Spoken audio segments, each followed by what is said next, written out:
Either you leave now, or we both leave together when I set fire to this lying hell, I said, holding up the lighter closer to Derek's prized photographs. He stared at me as sweat trickled down his forehead. You wouldn't dare. The room felt like it would explode. Derek sat on the edge of the couch, his usually neat hair disheveled. His eyes darted from me to the flame and back. There was an urgent, almost desperate edge to his voice. Laura, this is ridiculous. Put that down. My hand trembled, but I kept the lighter steady. Ridiculous? You think this is ridiculous? What's ridiculous is you spending our money on someone else while claiming we're broke. He blinked rapidly, searching for the words. What are you talking about? Where's this coming from?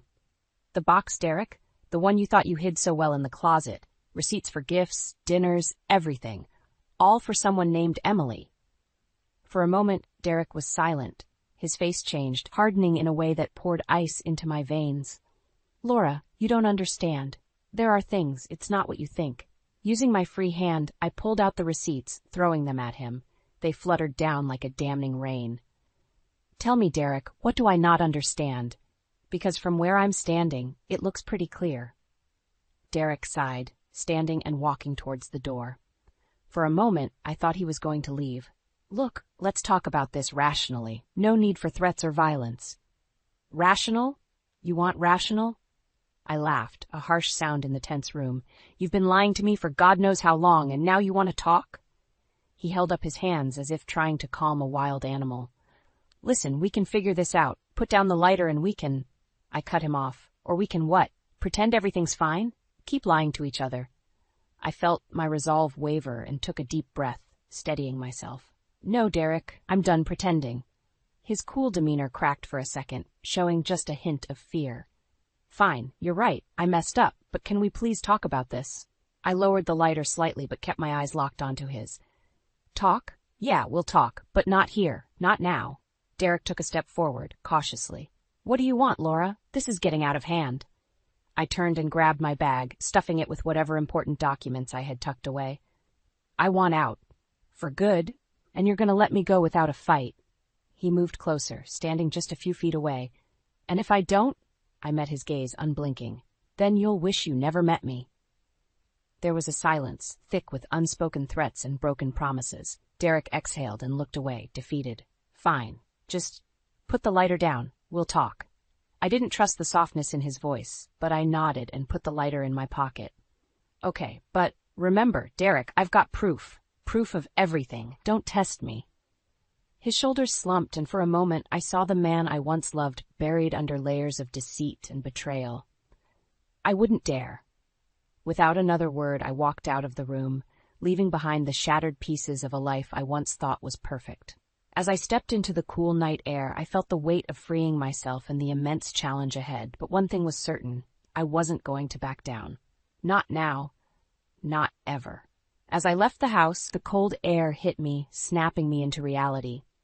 I got into my car and drove aimlessly for a bit, my mind swirling with thoughts of betrayal and anger.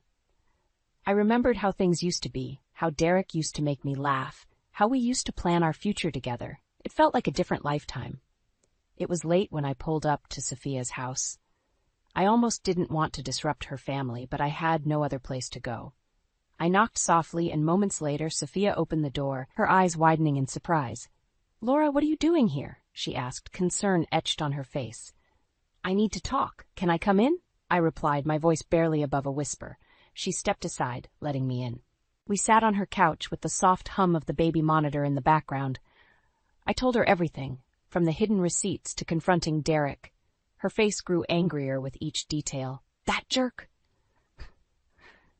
I can't believe he did this to you. How long has this been going on?" Sophia's eyes were blazing with protectiveness. "A year, maybe more," I said, feeling the weight of the betrayal more heavily now. "And I think it's been going on since a year into our marriage." Sophia clenched her fists. "You need to get evidence. Solid proof. Have you checked his phone, emails, anything?" I sighed. "I found a hidden phone in his office earlier. It's filled with messages to Emily. That's how I know her name." She reached for her phone. "You need to gather all the evidence you can. Make sure he can't deny it.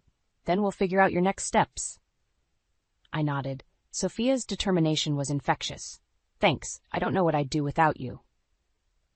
You're stronger than you think, Laura. We'll get through this together. The next day, I pretended nothing had happened. Derek avoided me, his gaze cold and distant. That night, with Derek snoring in the next room, I snuck into his office. I found the hidden phone and quietly scrolled through the messages. They were worse than I'd imagined: romantic getaways, expensive dinners, even plans for a future together. My blood boiled. One message caught my eye. Can't wait to see you tomorrow at the usual place. XO Emily. I decided to follow him. The next day, I watched him drive to a fancy restaurant, meeting a younger woman, Emily. I took countless pictures through the window, each click of the camera deepening my resolve. Later, I sat in my car, the weight of my findings settling over me. I couldn't confront him now. Not yet. There was still more to uncover.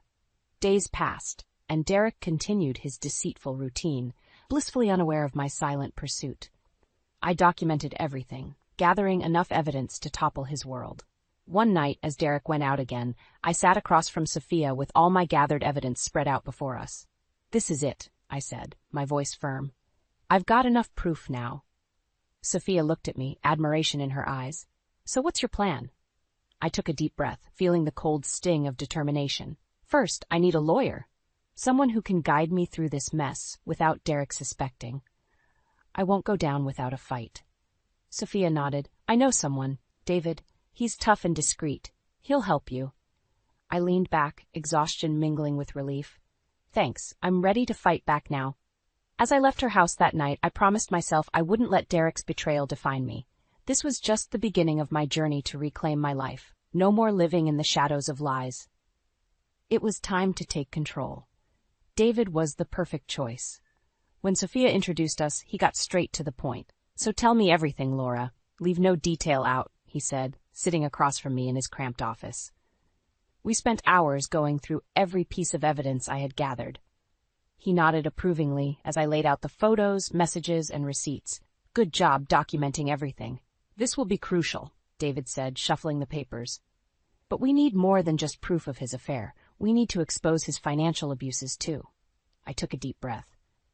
"I've been looking into our finances. Derek has been hiding debt, spending money recklessly while keeping me in the dark. I've been the main financial supporter without even realizing it." David frowned. "And you've sacrificed your own career goals for his, right?" I nodded, memories of missed opportunities and neglected dreams flashing through my mind. "Yes, I put everything on hold for him, believing his promises." David looked grim. "We need bank statements and any financial records you can find. He can't deny hard evidence." That night, while Derek was asleep, I tiptoed to his office. I rummaged through his desk drawers, finally finding a locked box. Using the key I had swiped earlier, I opened it to find stacks of bills, credit statements, and loan forms. My heart sank as I realized just how deep Derek's financial mess went. The next day, I handed everything over to David.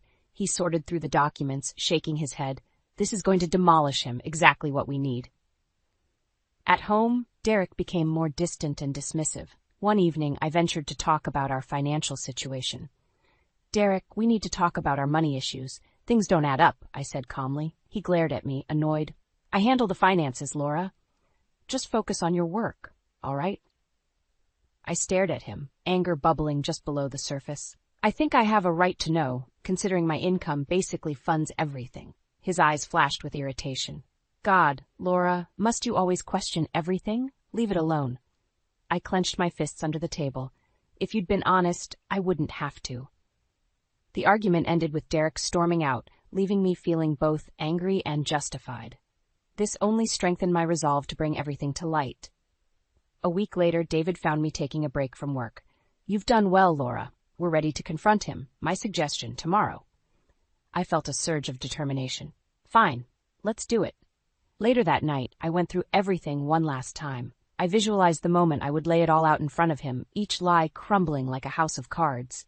The next evening, Derek walked in, his tie loose, looking exhausted. He barely acknowledged me as he sat down. I stood up, holding the stack of evidence. "We need to talk." "Now," I said firmly. He looked up, bored. "What is it now? Another one of your baseless accusations." I slammed the stack onto the table. "No, Derek. These are facts." Derek's face turned pale as he glanced at the documents. "What is this?" Proof of everything. Your affair, your lies, your financial mess. It's all here. He snatched the papers, flipping through them. His face contorted with anger. You've been spying on me? Yes, I said calmly, and now everyone will know the kind of person you really are. His eyes burned with fury. You think you can ruin me?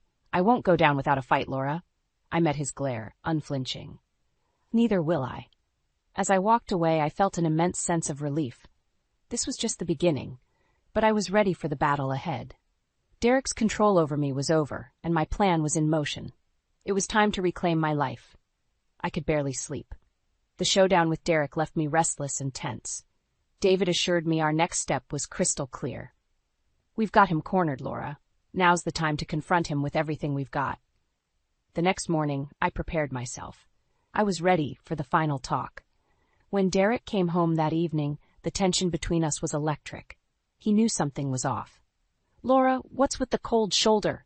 We need to clear the air, he said, trying to sound reasonable. But I saw through him. We do, I replied, holding up the investigator's report David had handed me. And I've got all the proof I need. He narrowed his eyes, suspicion creeping into his gaze. What are you talking about? I hired a private investigator. I have photos of you with Emily spending our money like it's water, and there's more, details on your financial irresponsibility, I said, keeping my voice even though my heart was pounding. Derek's face twisted with anger and disbelief. You had no right to do that. I had every right, I shot back. You've been lying and cheating for years. This is your mess, Derek, not mine. He lunged forward, grabbing the report from my hands and slamming it on the table. You think this will destroy me? Think again, Laura. I stood my ground. This is your doing. You broke us. I'm just making sure you can't deny it. His eyes turned cold. You want to leave? Fine, but you won't get a penny from me. I laughed, a hollow sound in the stifling room. You really think you can bully me into staying? I've already taken steps to secure what's mine. He sneered. You think you're so clever, but you're just playing a dangerous game. Maybe, I said, grabbing my bag, but I'm done being afraid of you. I turned to leave, but Derek grabbed my arm. This isn't over, Laura. You can't just walk away from everything. I pulled free and faced him. Watch me, I replied, venom in every word. I walked out, slamming the door behind me. Outside, the cool air felt like freedom. I drove to David's office, where we finalized the plan. I outlined every detail with a steady hand, making sure each move was calculated to perfection. We're in this together, Laura, David said, his tone reassuring. You're doing the right thing. The next day, I started extracting my money from our joint accounts. I set up separate accounts in my name, ensuring Derek couldn't touch a dime. Over the next few days, I discreetly moved the majority of our savings. Derek started to sense something was up. He became more demanding, checking our accounts, questioning me constantly. But I stayed calm, playing along. The money's safe, Derek. You need to trust me, I would say, my face betraying nothing. Finally, the day came when the balance tipped in my favor. With the help of David and Sophia, I had everything I needed. I was financially independent, and Derek had no idea how close he was to losing everything. I called a meeting with Derek, Sophia, and David present. Derek strutted in, confidence masking his unease. What's this about? I laid out the accounts, the statements, every transaction he thought he'd hidden. This is about your lies catching up to you. He glanced at David, then back at me. You can't do this. Watch me, I said calmly. David stepped forward. Legally, Laura's in the clear. You've been dishonest, Derek. Now you face the consequences. Derek's face fell, fury and fear battling for control. You'll regret this, he spat, but there was no power behind his words. No, Derek, I replied, standing tall. You're the one who'll regret it. As I left with Sophia and David by my side, I felt the weight lifting. This was far from over, but I was ready. Derek's control was shattered, and I was finally free to reclaim my life. The first steps had been taken, and I wouldn't stop until I saw this through to the end. I moved into Sophia and John's guest room the next day. They insisted I stay as long as I needed. Derek's threats from the previous night echoed in my mind, but I refused to let them shake me. Sophia was a rock of support. One morning over coffee, she said, Laura, you're doing amazing, but you need allies. People who can support you both emotionally and practically. I know, I replied, sipping my coffee. But who do I turn to? Derek made sure to isolate me. Sophia leaned in. We'll start with family and close friends who can offer real help. People you trust. That night, we called my older brother Mike and explained everything. He met us at a local diner, his face a mask of concern and anger. Laura, I had no idea it was this bad, Mike said, gripping my hand tightly. You should have told me sooner. I didn't want to worry you, I said, tears in my eyes. But I need your support now more than ever. Mike's expression hardened. You have it. Anything you need, just ask. Next, I reached out to a few trusted friends. Over the following days, Sophia, John, Mike, and I formed a small but solid support network. They helped me with everything from logistics to emotional encouragement. Meanwhile, David and I were busy making final preparations to secure my independent financial stability. I transferred more funds into my private account, ensuring I had enough to start fresh once I left for good. One evening, Sophia came into the guest room with a smile. John and I have been talking. You should come stay with us until you get back on your feet. We have plenty of room. I shook my head, touched by their generosity. I don't want to impose. Nonsense, John said, appearing in the doorway. We're family, and you need a stable place to stay. I hugged them both, feeling grateful. I'll stay, but I don't want to be a burden.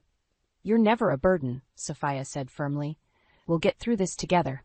David called later that week with good news. Laura, we've made significant progress. Financially, you're secure. Now it's time to ensure Derek feels the consequences of his actions. What do you mean? I asked, curious. We need to expose him in a way that leaves no room for him to deny or twist the truth. Make sure everyone knows who he really is. A plan started to form in my mind. A way to reveal Derek's betrayal to our entire social circle. An anniversary party, I said slowly. A surprise anniversary party where I can show everyone the truth. David chuckled. That's bold, but it could work. Let's do it. We set the date and made meticulous plans. Invitations went out secretly, and on the night of the party, Sophia and John helped me set everything up at their place. The house was filled with friends, family, and Derek's colleagues. Derek arrived, surprised and pleased by the unexpected celebration. He glanced around, probably thinking he had managed to win me back without even trying. He gave his usual charming smile, oblivious to the storm about to hit. As the night went on, I excused myself to prepare the final pièce de résistance to the visitor. With everyone gathered in the living room, I stood up, holding a glass of wine. Thank you all for coming to celebrate, I began, my voice steady. Derek and I owe you an honest look at our relationship. Derek looked confused, but he didn't suspect anything yet. I clicked a remote, and the slideshow began. Images and messages flashed across the screen, detailing his affair and financial deception. Gasps filled the room. Derek's face turned ashen as he tried to stand, but John blocked his way. Stay, John said quietly but firmly. As the final image lingered on the screen, a message from Derek to Emily about their future together, Derek's colleagues and our friends turned to him, their expressions filled with shock and disgust. Derek, I said, breaking the heavy silence, this is the truth. This is who you are. Derek's mask finally fell. He looked around, realizing the depth of his unraveling. Laura, you can't do this. But I held my ground, surrounded by my newfound allies. Oh, but I did. The room buzzed with whispers, and I saw Derek's reputation crumble before my eyes. This was just the beginning of his downfall, and I was ready for whatever came next. The aftermath of the anniversary party left a chasm that Derek couldn't ignore. Back at home, his fury exploded. How could you do this to me? He screamed, his face red with rage. You've ruined everything. I stood my ground, nerves steely. I showed everyone the truth, Derek. You ruined everything yourself. You think you're so clever, don't you? He sneered. You've got nothing without me. You're wrong. I have everything I need now. I leaned in, my voice low and cold. And you? You have nothing left but shame. He lunged, and for a second I thought he'd hit me. But he stopped short, his hands clenching and unclenching. This isn't over, Laura. You'll pay for this. We'll see, I said, stepping away. I'm leaving, and there's nothing you can do to stop me. The next day, I moved the rest of my belongings to Sophia and John's place. Derek tried calling, texting, even showing up at their door, but John was always there to send him packing. David delivered more good news soon after. Derek's reputation is in shambles. He's losing clients fast. Word spreads quickly. I nodded, feeling a grim satisfaction. Good.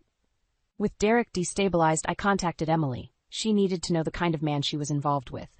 We arranged to meet at a cafe downtown. Emily was younger than I expected, with wide eyes that betrayed her nerves.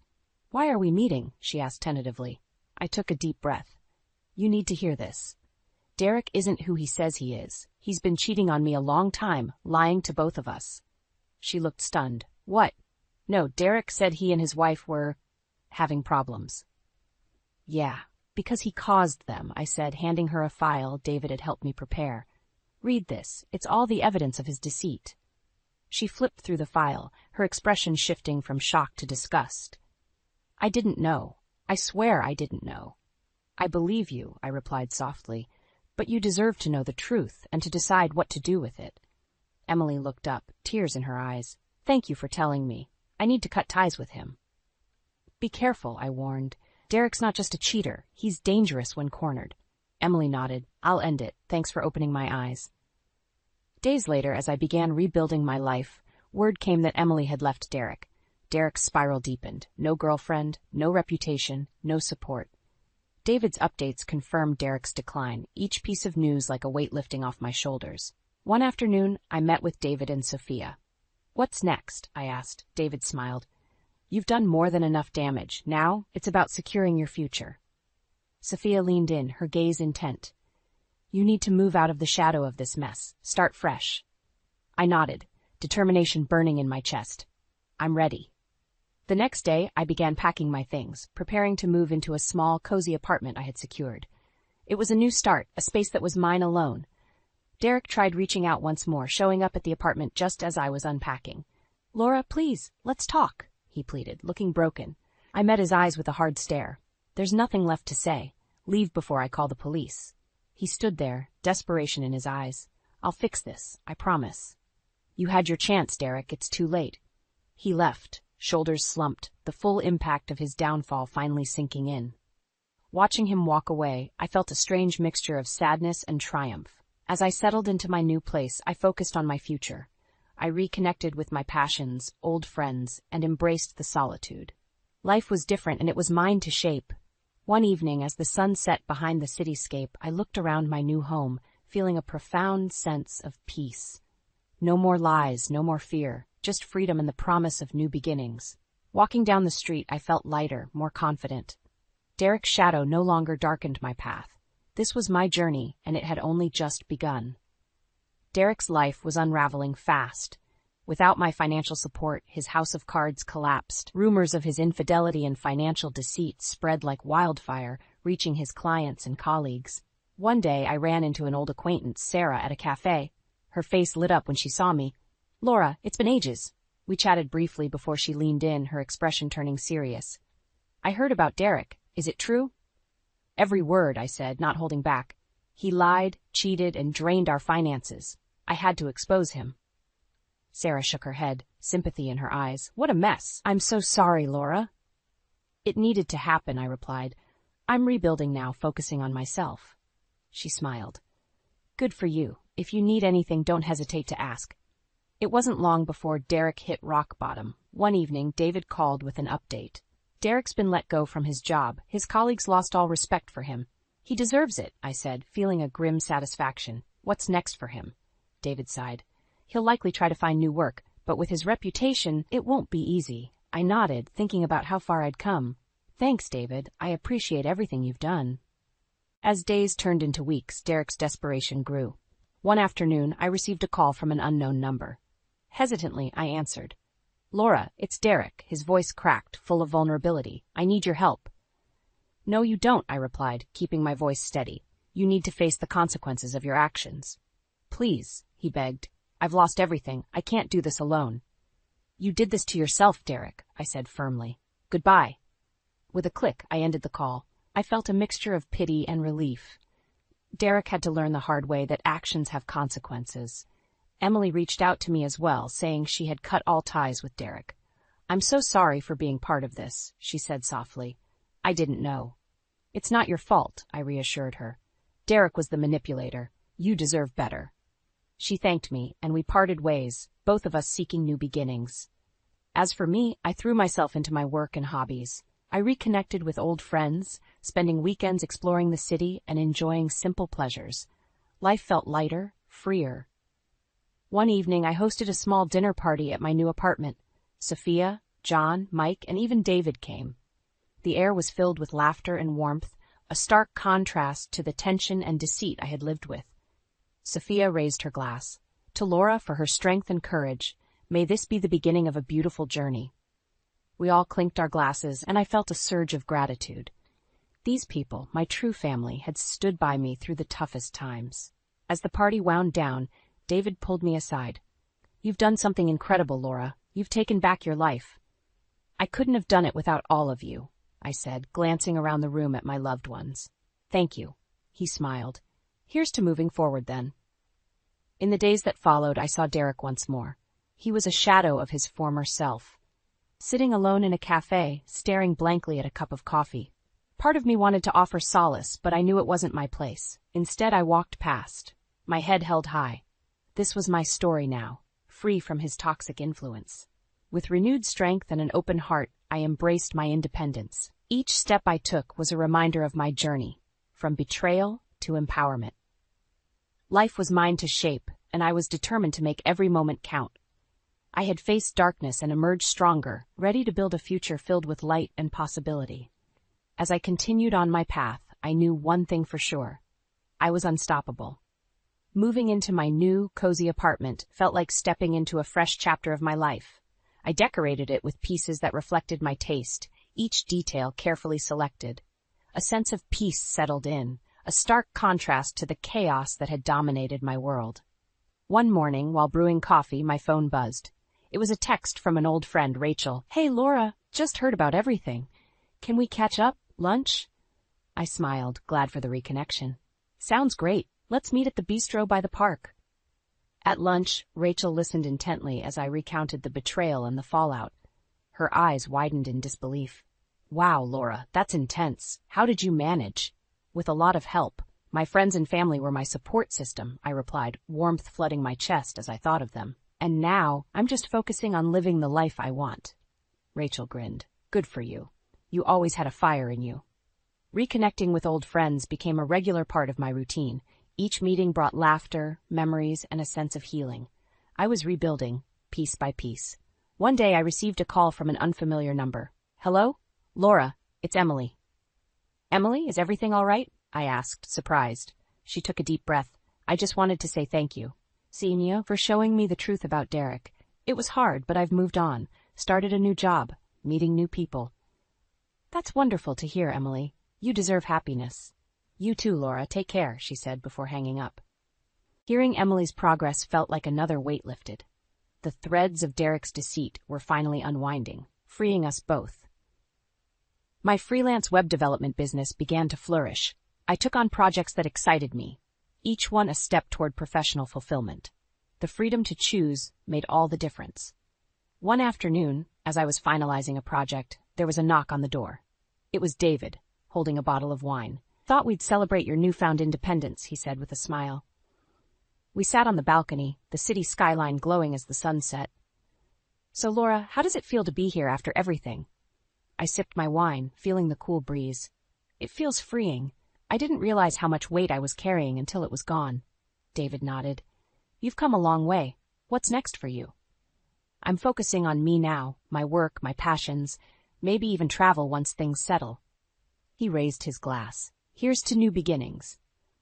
"To new beginnings," I echoed, clinking my glass with his. As the months passed, I explored old interests and discovered new ones. I took up painting, joined a book club, and even tried my hand at cooking exotic recipes. Life was full, vibrant. One evening, while shopping for groceries, I bumped into an old colleague, Marcus. We chatted briefly, catching up on life. He mentioned a new tech startup looking for experienced developers. "You'd be perfect for it, Laura. Interested?" I smiled, feeling a spark of excitement. "Send me the details. I'd love to know more." Opportunities seemed to unfold naturally, reflecting my new mindset. I was no longer bound by fear or betrayal. I was free to chase my passions and dreams. Sophia and John remained close, often hosting dinner parties that filled my weekends with joy and laughter. One evening, as we sat around their dining table, Sophia leaned over and whispered, "I'm proud of you, Laura. You've rebuilt yourself from the ground up." "Thank you," I replied, feeling a swell of gratitude. "I couldn't have done it without you all." Walking home that night, I felt a deep sense of contentment. The streets were quiet, the city lights casting a warm glow. I had taken back my life, turned pain into strength, and embraced a future full of possibilities. As I stepped into my apartment, I looked around, smiling. This was my sanctuary, a symbol of my resilience. My journey had been tumultuous, but it led me here, to a place of peace and empowerment. This was my life now, authentic, self-defined, and filled with hope. I walked confidently into the future, knowing I was unstoppable.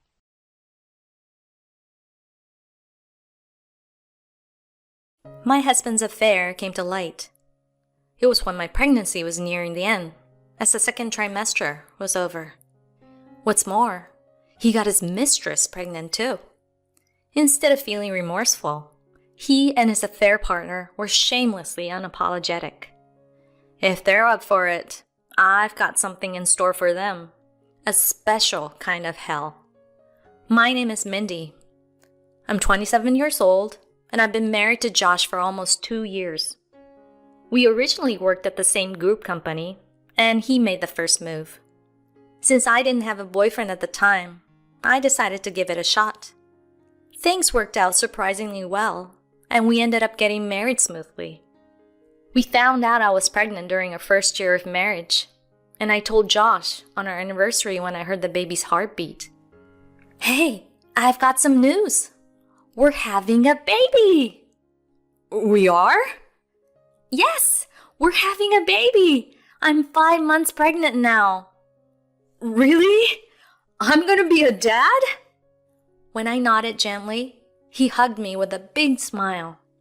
Thank you. I'm so incredibly happy, Mindy. Yes. Hold on, Josh. That's quite a tight hug. Oops, I'm sorry. I'm just too excited. Our child is gonna be adorable, no doubt. I think so too. Let's keep doing our best as a couple, right?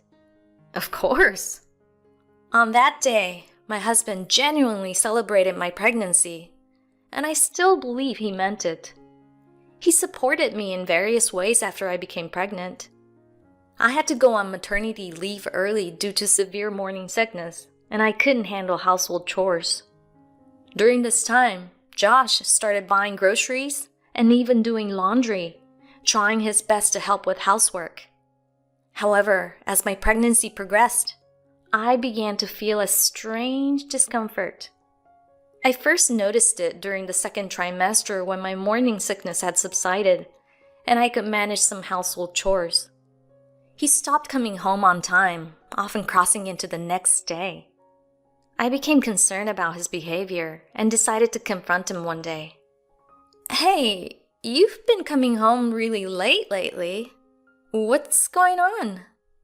What do you mean? It's just work, obviously. Overtime. But you used to come home on time before. Well, that's because, you were struggling with morning sickness, so I made an effort to come home on time. There were days I should have stayed for overtime. So now you're working late because I'm feeling better? Yeah, something like that. I used to leave work to others all the time, so now I want to help out more when I can. Yeah, I see. That makes sense. Josh had changed jobs when we got married, joining a different subsidiary within the same group company. It must have been tough adapting to a new job. From then on, his time at home dwindled, and I found myself spending more time alone. During this time, my best friend Erin, who knew about my pregnancy, started visiting me regularly. Since Josh was often absent, I felt anxious being alone. Her visits were a great comfort. We had almost all the baby essentials, and I was eagerly anticipating the birth of our child with Erin's encouragement. Then one day, something unexpected happened.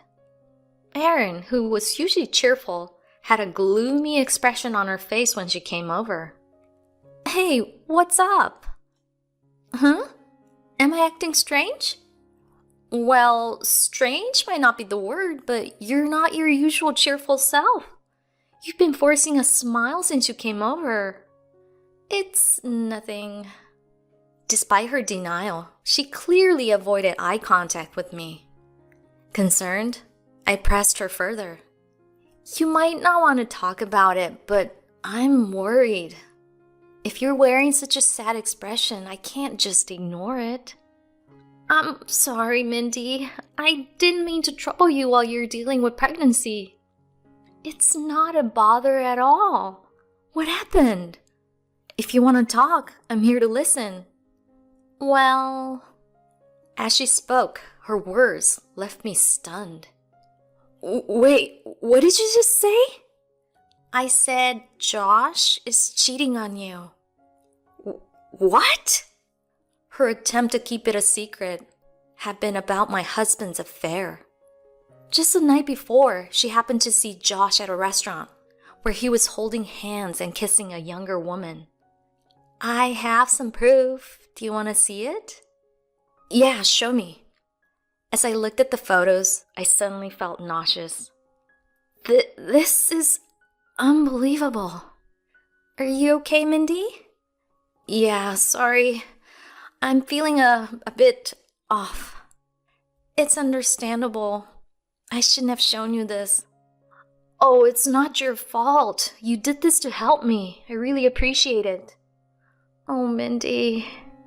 I had assumed Erin was struggling with her own problems, which is why she seemed so distraught. That's why I was even more shocked to learn about Josh's infidelity. He had told me he would be working late just the night before. Were all those overtime hours a lie? I was entering the late stages of my pregnancy, and I couldn't let this go unresolved. That night, I decided to wait for my husband to return home and confront him.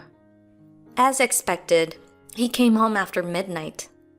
Surprised to find me still awake, he pretended to be calm. Hey, Mindy, you're still up. You shouldn't push yourself, especially since you're pregnant. Hey, listen, I have something I want to ask you. Shoot. Where were you and what were you doing last night? Huh? I told you I've been working late yesterday and today too. It's been like this whenever I come home late lately. Then what's this? I thrust the photo evidence I got from Marin in front of him, and his expression clearly changes. As he avoids eye contact, I press him without mercy. Well, answer me. This was yesterday, right? Who is this person with you? That's, someone from work. Oh, someone from work, huh?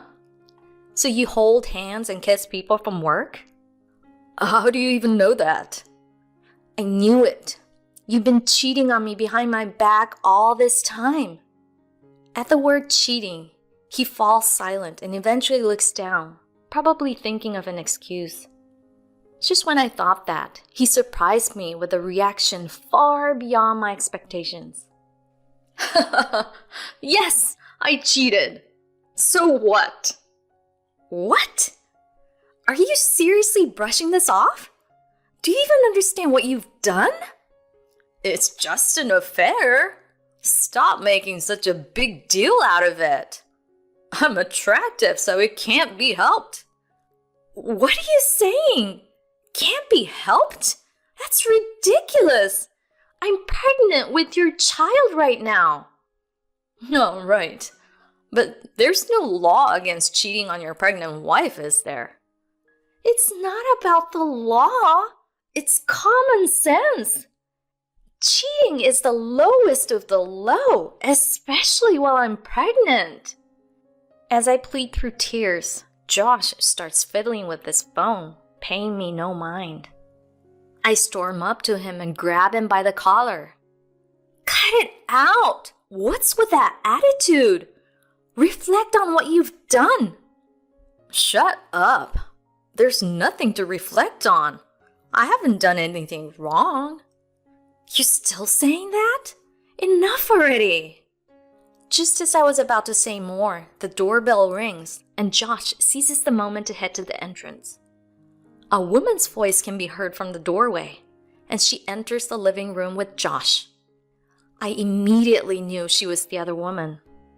But something else caught my eye even more. She had a huge pregnant belly, just like mine. Watching them gaze each other happily, I barely managed to speak. Wait, Josh, what's going on? This woman is your affair partner, right?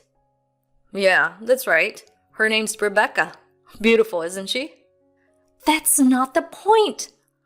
What about her belly? What's going on? She's pregnant too. You can see, can't you?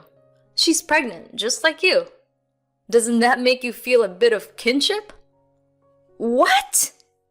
My disgust grows at his insolent remarks. As I'm at a loss for words, Rebecca speaks to him in a sugary voice. Hey, babe, can I really take all this baby stuff? Yeah, of course, Pumpkin. He responds with a smirk. Yours is a girl too, so take whatever you need. Yay! Thank you, Joshy. If there's anything else you want, just let me know. I'll buy it for you. Wow, you're so generous. What are these people talking about? All the baby stuff here was gathered for my daughter. I'm beyond shocked. I'm furious. I raise my voice at their absurd conversation. Enough! I bought all these baby items. Don't just give them away without permission. What's the big deal? You have the money. Just buy more. Rebecca is struggling with money. How is that my concern? You should buy her what she needs. Gosh, you're annoying. A pregnant woman is in trouble here. Can't you think of helping her out a little? What the? Why should I help your affair partner? Josh sighs heavily and starts scratching his head before turning to me. I won't be coming back here for a while. What are you suddenly talking about? I'm worried about her, and talking to you just irritates me. I'll come back after the baby's born. Are you serious? Of course I am. Hey, Rebecca, gather everything you want. Let's go home together. At his words, Rebecca nods eagerly. Stunned, I watch as they take the baby items I bought and head for the entrance. Sorry, but it seems like he loves me more. Left speechless by her parting shot, it's clear she's been given priority. Unforgivable. Not just betraying me, but our unborn child as well. I won't let this end here. I'll get my revenge. Determined, I start packing my things the next day and visit real estate agencies to look for a new place. It's tough moving around with a big belly, but I have to do it for my child. With the sole purpose of protecting my unborn child, I prepare to separate from my husband.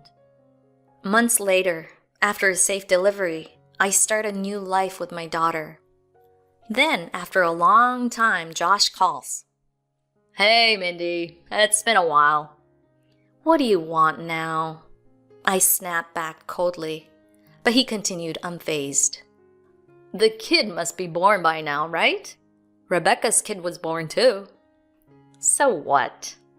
You, a traitor, have nothing to do with us anymore. Don't be so cold. I remembered, so I thought I'd call. Oh yeah, send me a photo or something. Oh, just shut up already. This baby is no longer yours. What's with that attitude? Well, whatever. I'm coming over now anyway. He hung up abruptly, leaving me wondering where he thinks he's returning to. Imagining the path he was about to take, I couldn't help but smirk secretly. A few hours later, as expected, a panicked call came from him. Hey, Mindy, what the heck is going on? Pretending to be clueless, I responded. What's up? What's up? What's up is that someone else is living in our apartment. Oh, they must have found the next tenant. It was a popular apartment close to the station after all. What do you mean? You still don't get it?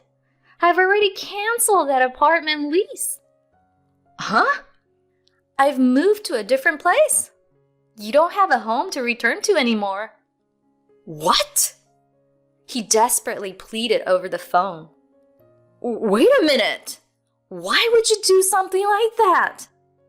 Why? Did you forget? The apartment was originally mine before you moved in. No, but we're still a family. Family? Don't make me laugh. Who would be your family? Mindy. He finally seemed to grasp the situation, his voice trembling. Wait, please. I really didn't intend to leave you.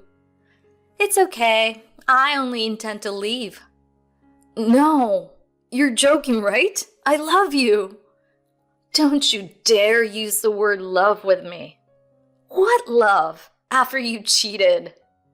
You might not understand, but a man can love two women at the same time. No, I don't understand that, and I don't ever want to understand that. Just happily be with your Rebecca. You're misunderstanding something. I love her, but I also love you. I don't plan on letting go of either. Plus, being a single mother will be hard for you, won't it? Your daughter needs a father. What about Rebecca's baby? I'll manage as the father of both, because I'm the father of both babies.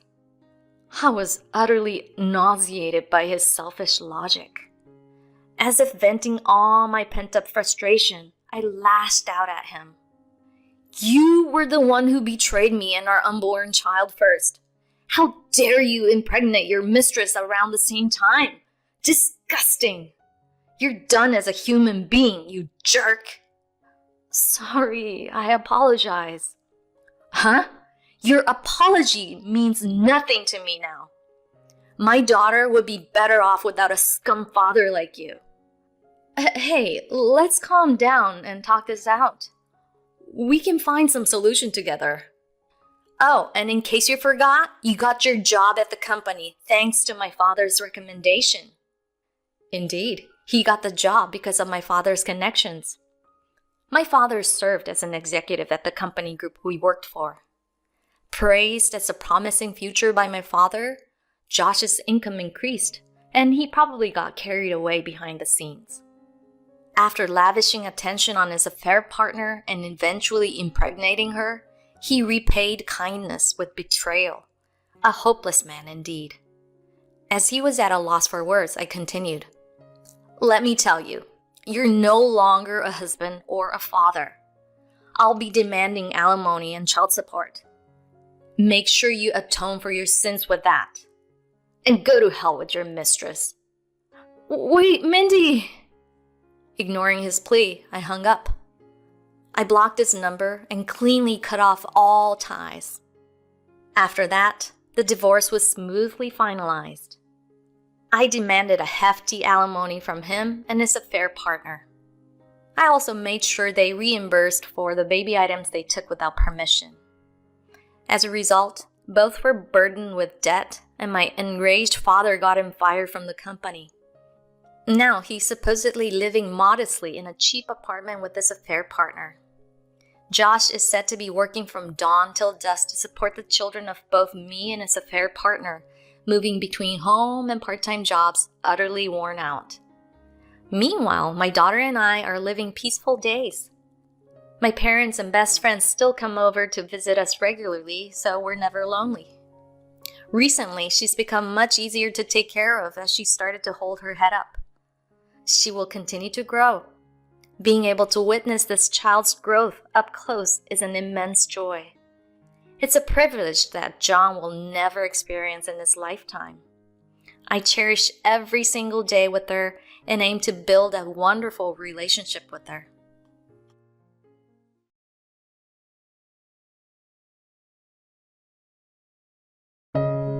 This is the last present I will ever give you.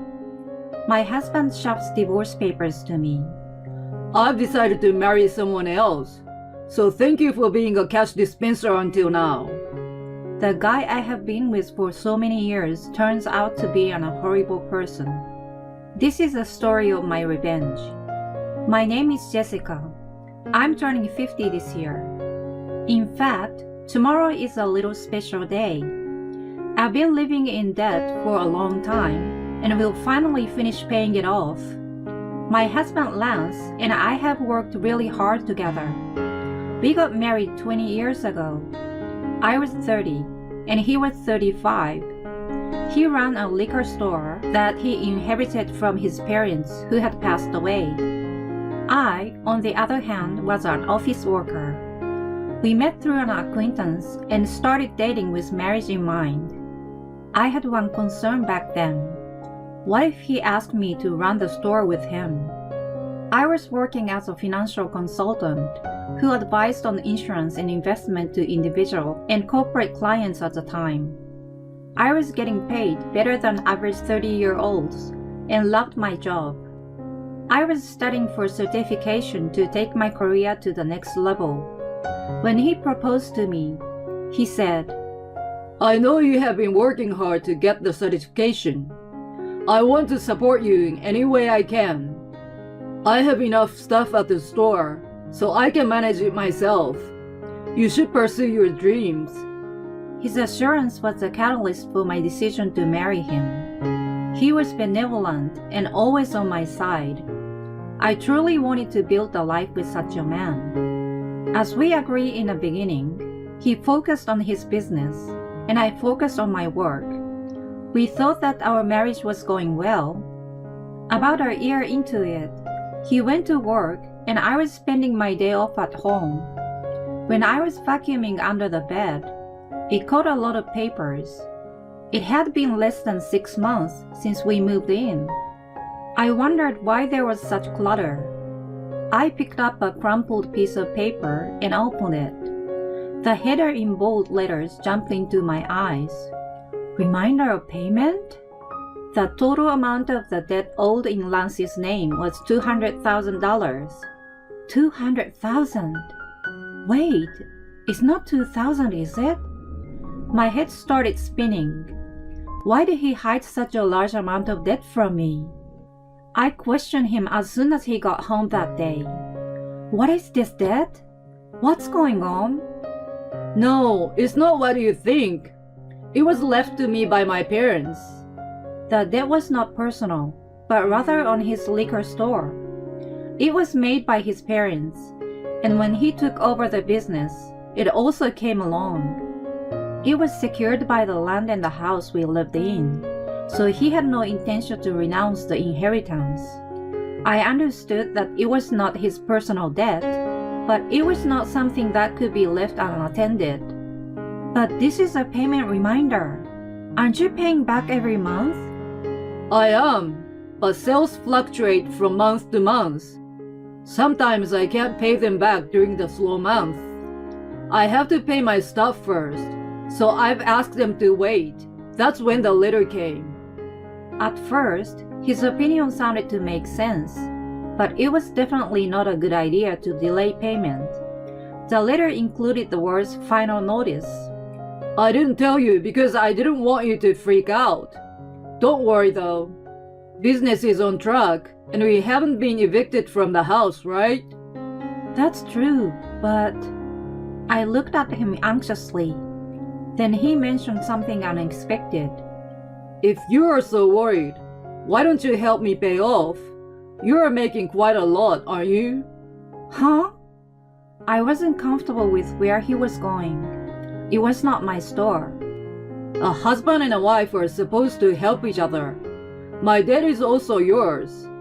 That's a bit sudden. Are you okay if my store went out of business? Many people would suffer if it was gone, you know. I guessed. He was right. His store had become an indispensable part of the community. It was located in the suburbs where there weren't many shops or supermarkets around.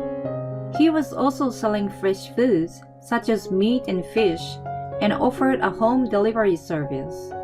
I visited the shop several times, and it was always busy.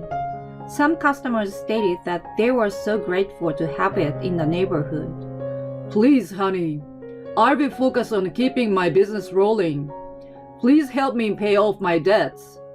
I respected the way he took his work seriously and devoted himself. I didn't want to see his store disappear.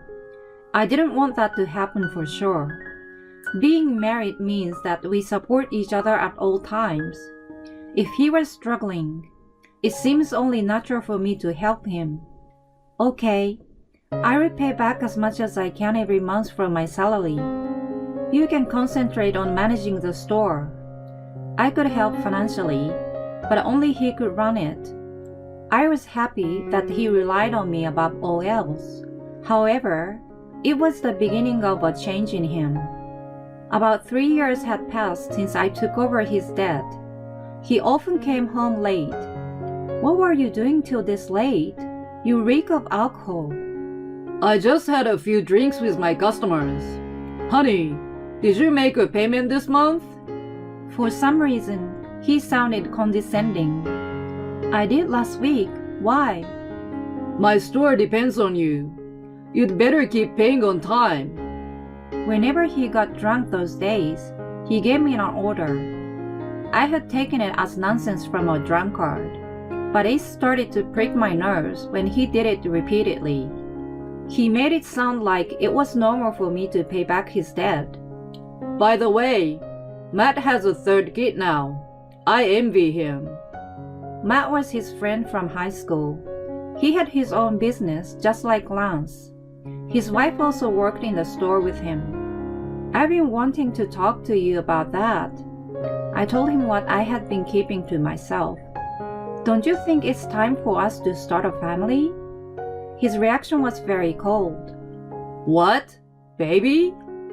My business has just started to picking up, and we were still in debt.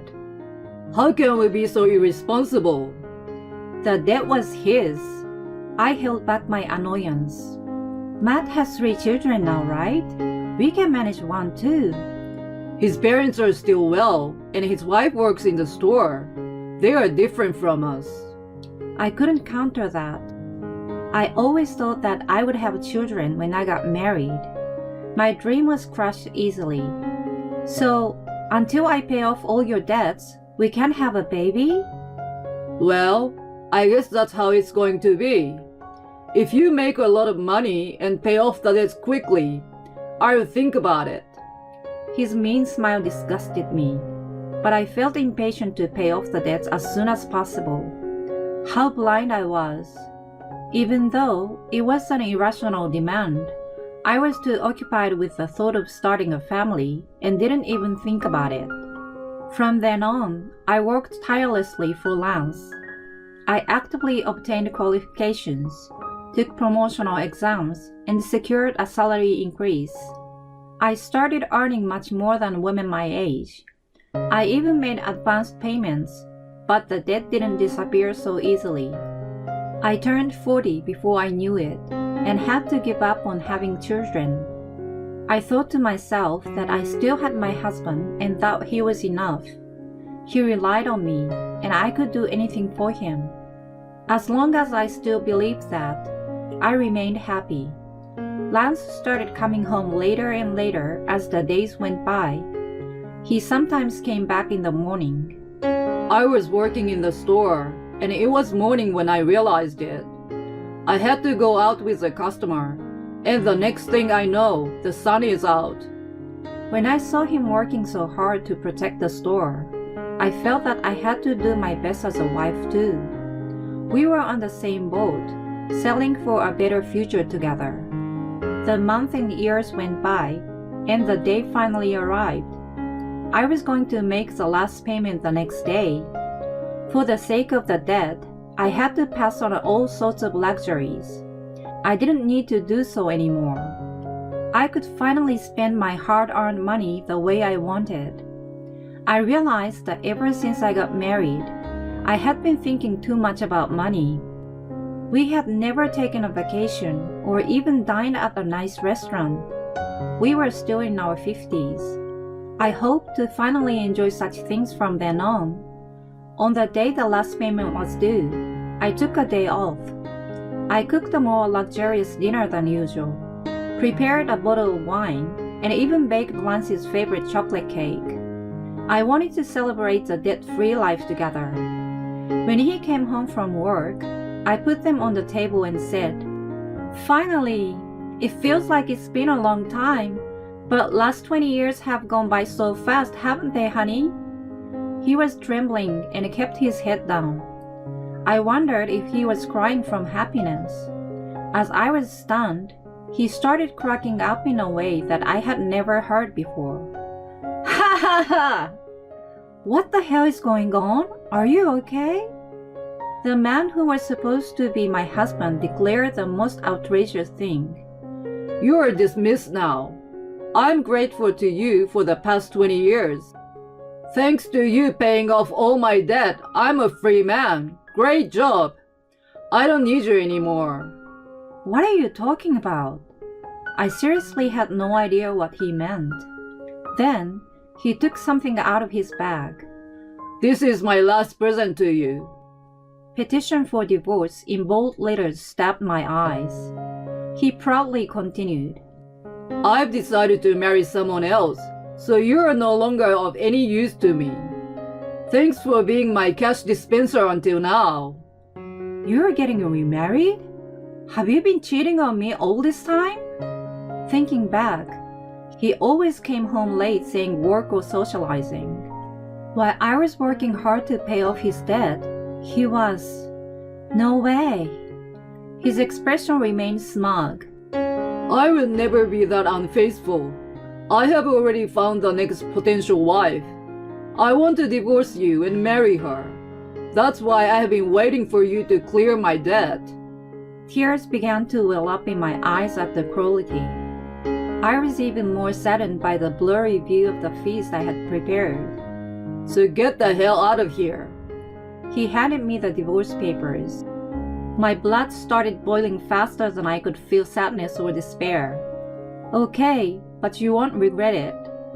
I squeezed out my voice. No, I won't. Why would I regret divorcing an old hag like you? An old hag? If I were her, he would be an old fart. I wondered if he thought he was still young. His misconception was so ridiculous that I regained my composure and accepted the divorce papers. I'm going to take this with me for now, and I'll be in touch. I packed my belongings and left the house. How could my 20 years of marriage come to such an easy end? I finally shed tears of emptiness and frustration after being alone, and then asked my attorney for a divorce agreement and had him send it to Lance. I also requested and received a report on his bride-to-be. Soon after that, I received a call from him. Hey, Jessica! What the hell is this document? He sounded furious. I could imagine his face turning bright red even over the phone. I was very calm in contrast to him. That is a divorce agreement. What about it? I know what it is.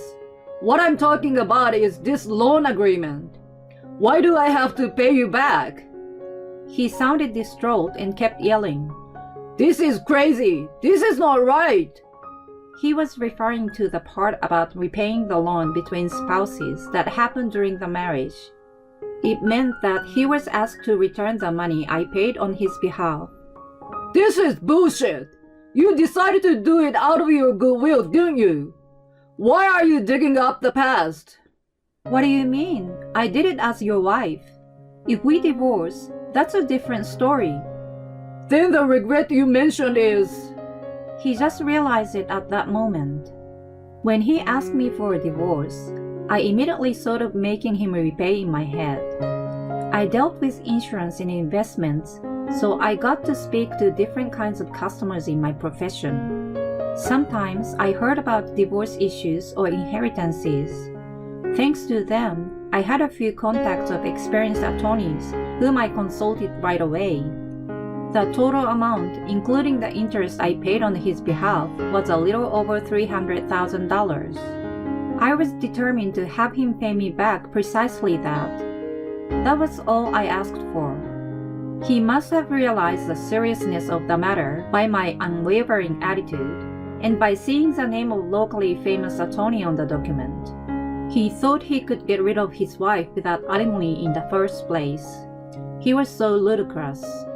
You know that I don't have much money. Well, then why don't you sell the store to fund it? If I do that, I won't have anything left. You're a Satan. You're only 55, right? You could still find a job if you wanted to. Give me a break. My conversation with him was not making any sense at all. I wanted to hang up the phone right away, but there was one last thing I wanted to check. By the way, how's it going with your new bride-to-be? That's none of your business. I burst out in laughter at his brusque attitude. True that. It sounds like you're going through a lot. Good luck. I was about to hang up the phone. Wait a minute. I've decided not to marry her. We can start over. For some reason, he pleaded with me. I yelled my last words at him and hung up the phone. Start over? Don't kid yourself. I don't want you. I had been married to such a man for 20 years. I wondered if I looked more ridiculous than him in the eyes of others. I truly did respect him until the divorce came up. It was because I had watched him work so hard for the store and for his customers. I wanted to support him. 20 years later, I realized that he was just a fool. The remarriage he mentioned was just his self-indulgence. It started when he innocently flirted with a teenage university student who worked part-time. You are so cute, Melissa. Will you be my wife? She also played along and jokingly replied, Well, I would think about it if you let me be a full-time housewife. The truth was that he thought she was serious. The idea of marrying a man who was almost 40 years senior was nothing more than a joke to her. Of course, she was horrified to learn of his seriousness. When he persistently pressed her to marry him, her parents had to intervene and place a restraining order against him. When I read the report from the private investigation, I laughed so hard that I hyperventilated. When he started coming home late, I thought he was working hard, not knowing anything. Instead, it was the opposite. He was often hitting on young girls at his favorite bars and strip joints. He made a fool of himself by saying things like, I'm surprisingly popular with young girls. I'm a salesman, so I have this easy to talk to aura and get along with them. And I'm told that I look younger. Don't you think so? The girls apparently cringed at his comments. He no longer had any use for an old wife like me and saw me only as a cash dispenser. However, his misconceived image of himself was hilarious. He was not taken seriously by anyone and became somewhat like a stalker who almost got in trouble with the police. Maybe it would have been better if he had cheated on me. Too bad he couldn't even find a mistress to have an affair with. Anyway, the reason why he aimed to marry a young girl was that his friend Matt had a grandchild. The story Matt told me was this. As soon as he saw my grandchild, he said he wanted to have a child himself. I scolded him and said that he shouldn't say such a thing. You had been paying his debt for him. I was very harsh with him, but I had no idea he had done such a thing. He was absolutely mortified. I'm glad I didn't spend my golden years with that man. I muttered to myself. My divorce was finalized. Since the division of property between us was not clear-cut, he had room to negotiate for his own benefit. However, he gave up just because my attorney was well known. I wondered how such a gutless person had managed to stay in business all that time. He ended up selling the store to pay me back. Fortunately, just before he sold the store, his employees had abandoned lands, so no misfortune befell them. A lot of customers frowned at him for giving up on the business that was passed on to him by his parents. When they found out that the reason was to pay back his ex-wife, they were in a state of shock. When he demanded a divorce, he got what he deserved. It was a true story, but sounded like a comedy, which spread throughout the community. Even if he hadn't sold the store, the bad publicity would have affected his business. It was probably a good thing that he sold it before he went bankrupt. The money from the sale was not enough to pay me back. He continues to work part-time jobs to pay me back to this day. Sometimes I receive messages from him. It was all my fault. Can we get back together? I was crazy back then because Matt was showing off his grandkid. Unfortunately, even after I block his number, he keeps calling from different phones. If you contact your ex-wife any further, we'll file a restraining order. I've had my attorney give him a warning. Then the calls have stopped. As usual, he's terrified of the attorney. By the way, guess what I do for work now?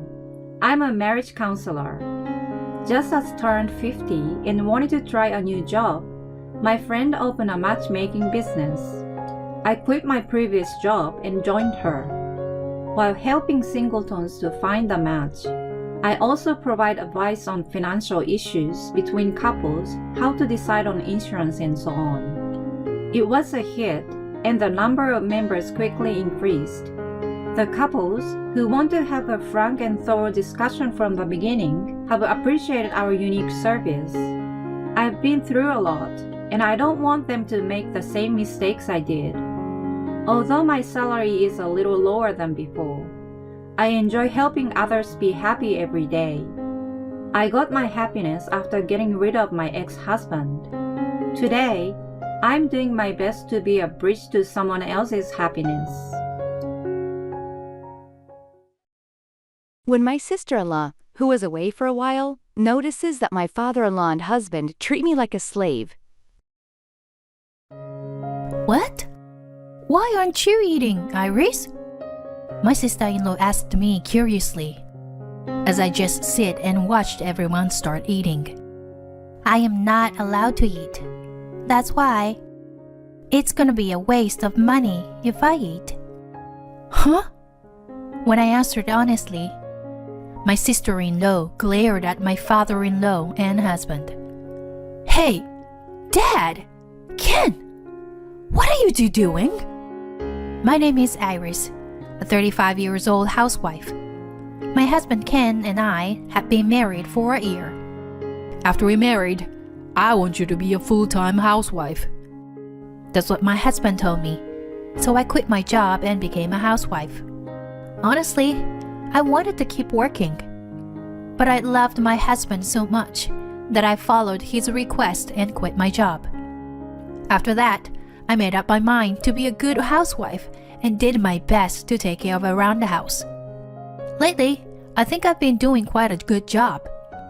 But things didn't go well when we first got married. Hey, Iris! Why are the eggs so hard? Oh, I'm sorry. You prefer your eggs half-cooked? Of course. Why can't you expect something so simple? What? Sorry. And what's this? I said I prefer croissants in the morning, didn't I? I can't have toast. Oh, okay. I'm sorry. When I started living with my husband, I was determined to do my best as a housewife. But I made a lot of mistakes at first, and I was depressed. And my husband kept pointing out things about my housework with every little thing. What's with the way you put the dishes in the sink? You can't drain water like that, can you see?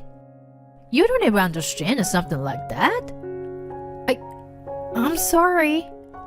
And the dinner you made. I don't care about the color or the balance. I don't need that many vegetables. Use my meat. More protein. Okay? My husband was just very picky. He gets angry over the slightest thing. I'm telling you, make all the clothes stored by color, okay? The jackets are hanging in different orders. See? Get it right. Now, God damn it. My husband raises his voice when things aren't even a little bit the way he wants them to be. I never saw this side of him when we were dating. So I was surprised that his attitude changed after we married. He would get angry if I didn't keep the room very clean. There's still dust. Don't slack off. He would trace a corner of the room with his finger and yells at me like a mean mother-in-law in a soap opera. And he orders me to do all kinds of things in detail. But he never helps any of the housework. According to my husband, it's all his wife's job. So I worked very hard to do everything on my own. I always had to overcome his strict judgment. I was exhausted every day. Now that I am a housewife, I'd like to have lunch or tea with my friends during the day once in a while. But I have to take care of the cleaning, laundry, and cooking. That I didn't have time to do that. Still, I didn't think about getting a divorce. I had married my husband out of love, and I didn't want to go through with a divorce so easily. And although he said a lot of harsh things to me, I didn't feel that he disliked me. He just wanted me to be a housewife to his satisfaction. Looking back, I think I might have pushed myself too hard in this way. 3 years has passed since I lived like this. I thought that I would always live my life like this. But then, something sad happened. My mother-in-law passed away.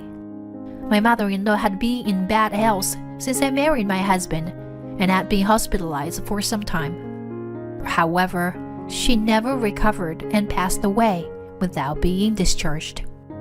My mother-in-law loved me very much. She was always kind to me. I have only been married to my husband for 3 years, but all that time I have truly adored my mother-in-law. One time, I was standing alone in a kitchen preparing the Thanksgiving meal. My mother-in-law quietly stood next to me and gently listened to my story. I know my boys are a bit of a pain in the ass, but please take care of them. You can tell me if you are having a hard time. Okay, Iris? My mother-in-law seemed to know that my husband was demanding a lot of details without me telling her. She was my emotional support. As I laid flowers and looked at her gentle, kind face, tears welled up in my eyes. Iris, thank you for loving my mom. I think Mom would have been so happy to have you as Ken's wife. It was my sister-in-law, Holly, who approached me saying that. My sister-in-law is usually overseas for work. When she heard about my mother-in-law's death, she came back home temporarily. I hadn't seen my sister-in-law since my wedding 3 years ago. Like my mother-in-law, Holly is a very kind and friendly person. Even though it had been a long time since I had seen her, I did not feel distant from her at all. On the contrary, she consoles me like this. After the funeral, we all returned to my parents-in-law's house. My father-in-law looked sad after my mother-in-law passed away. My husband, who is usually so strict with me, was quiet with a sad expression on his face. When we were sorting through my mother-in-law's belongings, my husband made this proposal to me. Since my dad is getting old, why don't we move in here and live with him? I know how lonely it will be for him, you know, to be alone that Mom is gone. So I'd like to support him. When my husband said this, my father-in-law looked happy and said, Thank you, Ken. Well, what's your thoughts on this, Iris? My sister-in-law was listening to the conversation and asked me a question. I was surprised that my husband suggested that we live together. but I certainly felt sorry for my father-in-law living alone in this house. I think moving in together is the best way. And this place is close to Ken's workplace. When I said that, my husband and father-in-law looked very pleased. I'm glad you agreed, Iris. Thus, moved to my parents-in-law's house and started living with my father-in-law. But soon came to regret it. Hey, what are you doing? Wake up! My father-in-law woke me up out of the blue. What time is it? I looked at the clock in a panic. But it was only 4:30 in the morning. What's wrong? What happened? It's only 4:30 in the morning. What are you talking about? I've been up since 4 a.m. Get up and make breakfast. I stood in the kitchen in a hurry, totally confused, pushed by my father-in-law's words. You are a disgrace to your father-in-law. You know that? From now on, you will get up at this time every day. Oh no! I have to get up at 4:30 every morning? I have low blood pressure, and I am not good at moving around in the morning. But my father-in-law doesn't care about that, and will probably wake me up if I oversleep even a little. Here, breakfast is ready. What? What's this? The eggs are loose. And croissants? Don't be ridiculous. I have to eat vegetables in the morning. I'm sorry. Why can't you make a decent breakfast? You are useless. My father-in-law abused me like this from the very first day we moved in together. It was like watching my husband on our first day of marriage. It was easy to see that my husband's attitude was influenced by him. That means I have to deal with these two every day from now on. Hey, why didn't you wake me up? I'm 15 minutes late from my wake-up time. Oh, sorry, Ken. Your father told me to wash the dishes. Huh? Are you blaming my dad now? What's wrong, Ken? Dad, listen. Irish just blamed you for forgetting to wake me up. What? You're making me look bad? How dare you? No. I didn't mean like that. Shut up. Don't talk back to me. Until Ken and I say it's okay to open your mouth, you don't talk. I was speechless. My father-in-law was even more worse than my husband. So my husband took advantage of it, and together, they blamed me even harder. I was mentally exhausted. To make matters worse, my husband and father-in-law have different tastes in things. I have to do chores for each of them. Why do you make me say the same thing over and over again? You have no brain? You're such a worthless woman. That's how my father-in-law abused me. When my husband and I lived together, he never used this kind of abusive languages. But my father-in-law is relentless in his denial of me. I don't know why he has to say that much. But I was too exhausted to make a decision to leave. One of the reasons was that my parents had already passed away and I had no home to go back to.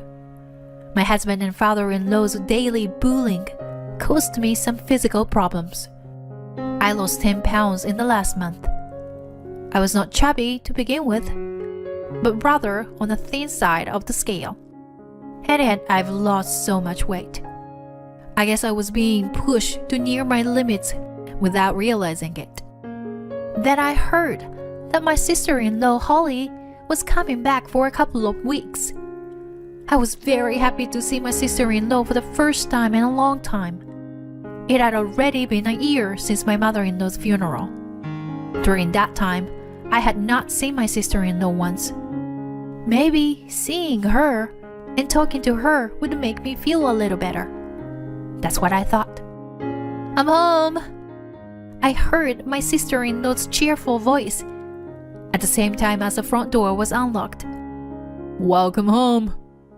Dad, you must have put on some weight. No, I don't think so. Welcome home, sis. Ken, hi. How's work? Yeah, good. Hi, Holly. It's been a while. Good to see you. Iris, I missed you so much. Holly is a very cheerful person. Just the presence of her makes the atmosphere in this house so much brighter. Even my father-in-law, who's usually so cold to me, is smiling. Iris, let me help you with stuff. No, you must be tired after a long flight. Please, take a rest. It's okay. I'd rather move around. My body has become stiff from the flight, you know? Really? Thank you very much. Well, then will you help me make tea? Got it. Since my sister-in-law's bright smile, I naturally smile too. I wonder how long it's been since I had a conversation with a smile like this. We all enjoyed talking with my sister-in-law over a nice tea. Then my father-in-law asked my sister-in-law, Holly, what do you want to eat for dinner? Well, I'm feeling barbecue is good. How's that? Great. Let's have a barbecue for dinner then. Yay! I'm already getting hungry. Well, then, I'm going to go get some food. Make sure you get plenty of the good stuff, okay? Yes, I'll do that. And I was getting ready to go out. My sister-in-law asked my husband with a curious look on her face. What, Ken? You're not going with her? What? Why? Why? Do you want Iris to carry all the grocery and the stuff all by herself? You're her husband. Normally, you should go with her and carry the heavy stuff, right? No. Why should I? She's a housewife. That's her job. What? What are you talking about? Forget it. I'll go with her. My sister-in-law sighed and she followed me. My husband didn't seem to understand why she was upset. As we picked out the groceries together, she apologized to me. Iris, I'm sorry. Kane's such a stupid brother. It's all thanks to you doing the housework for him, that he can devote himself to work with no worries. He doesn't understand that at all, does he? Iris, you should speak up when he's like that, you know? I wish I could speak my mind like my sister-in-law. But 1 against 2 is a no-win situation. After getting what we needed for dinner, we went home. I'll get ready for the barbecue. Please take a shower first, Holly. Okay, thanks. While my sister-in-law was in the shower, I cut up the food and set the table in the yard. And when she came up, I lit the fire and started grilling the food. Oh, I feel so refreshed. I love it when the food is ready. Glad you're happy. I'll bring some cold beer. Wait a second.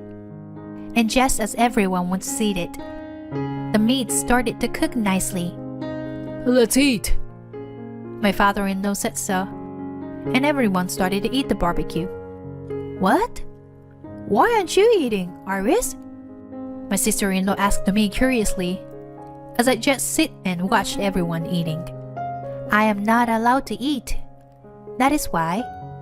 It's gonna be a waste of money if I eat. Huh? My father-in-law and my husband never allow me to eat expensive food because they say my food expenses are a waste of money. So the expensive meat I bought today doesn't include my portion. I'll have the leftover vegetables. When I answered honestly, my sister-in-law stared at the 2 men with furious eyes. Dad, Ken, what are you guys doing? What's the matter, Holly? What are you upset about? My father-in-law and husband were surprised at my sister-in-law's sudden anger. Is this a joke? Why isn't Iris allowed to eat? When my sister-in-law asked that, my father-in-law and husband looked at her with puzzled look on their faces.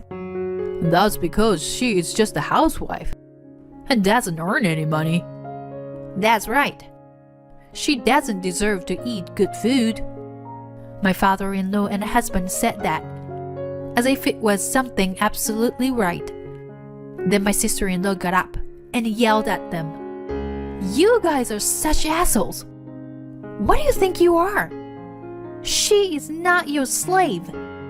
Because she takes care of everything around the house, you can live your life in peace. Why don't you feel a little gratitude? That's how my sister-in-law scolded my father-in-law and husband. But it doesn't seem to affect them at all. Because husbands provide. So it's the wives who should feel grateful. No, Dad. That's how you made Mom suffer too. Did you know that? What? Suffered? Of course not. Yes. Mom seems to be in pain because you were always yelling at her. You don't even realize you've caused her pain. And you, Ken, you too. You are an asshole. You're just as disgusting as Dad. I won't be surprised if Iris leaves you. No, she won't. Iris can't live on her own without me. Then, something inside me snapped as I was seeing my husband's triumphant face. Ken, let's get a divorce. Your sister's right. I'm dumping you. What are you talking about? I won't allow you to do that. I don't care if you don't allow me. I will stop being a slave here and now. With that, I got up and started to pack my things. My sister-in-law helped me. Iris, let's go to my friend's house. Let's take this food and have a barbecue at her place. We went to the front door and put on our shoes. Hey, are you leaving?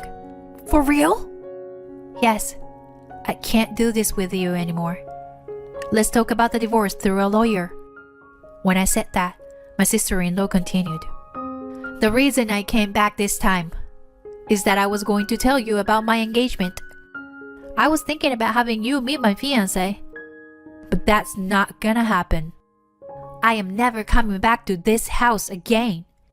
When my sister-in-law said this, my father-in-law turned pale. We ignored them and left. Then, we went to my sister-in-law's friend's house and had another barbecue. After that, my husband and I got divorced without incident. I was able to get a new job, and I'm now working and living comfortably in an apartment. By the way, my ex-husband and ex-father-in-law can't do housework, so their house has become a dump. The neighbors complained so much that the police even came out to investigate. My ex-husband has completely lost his sense of cleanliness, and it seems to be having a negative impact on his job. On top of that, my ex-father-in-law fell and broke his leg in the dump. I think they got what they deserved. By the way, I've been friends with my ex-sister-in-law ever since. I recently took my first trip around to her country, and she showed me around. I'm going to keep her as a good friend for a long time to come. Thank you for watching until the end. Please subscribe to our channel if you like. See you in the next video. My husband divorced me because I couldn't get pregnant, but actually, I was pregnant and as a result. If you had any doubt, you didn't even have to go through all that. And you should have just asked me about it. What do you even mean by that?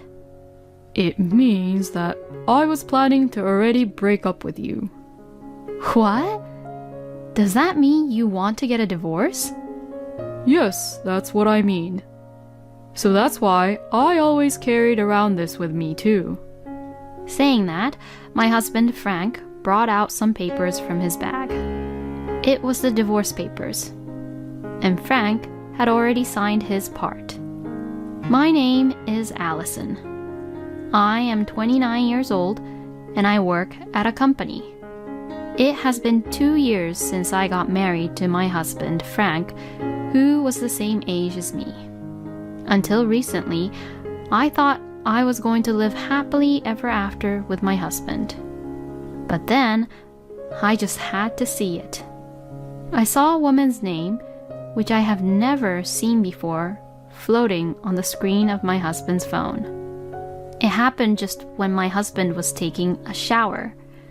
My husband had been reading a magazine until then and had placed his phone on top of a pile of books on the living room table.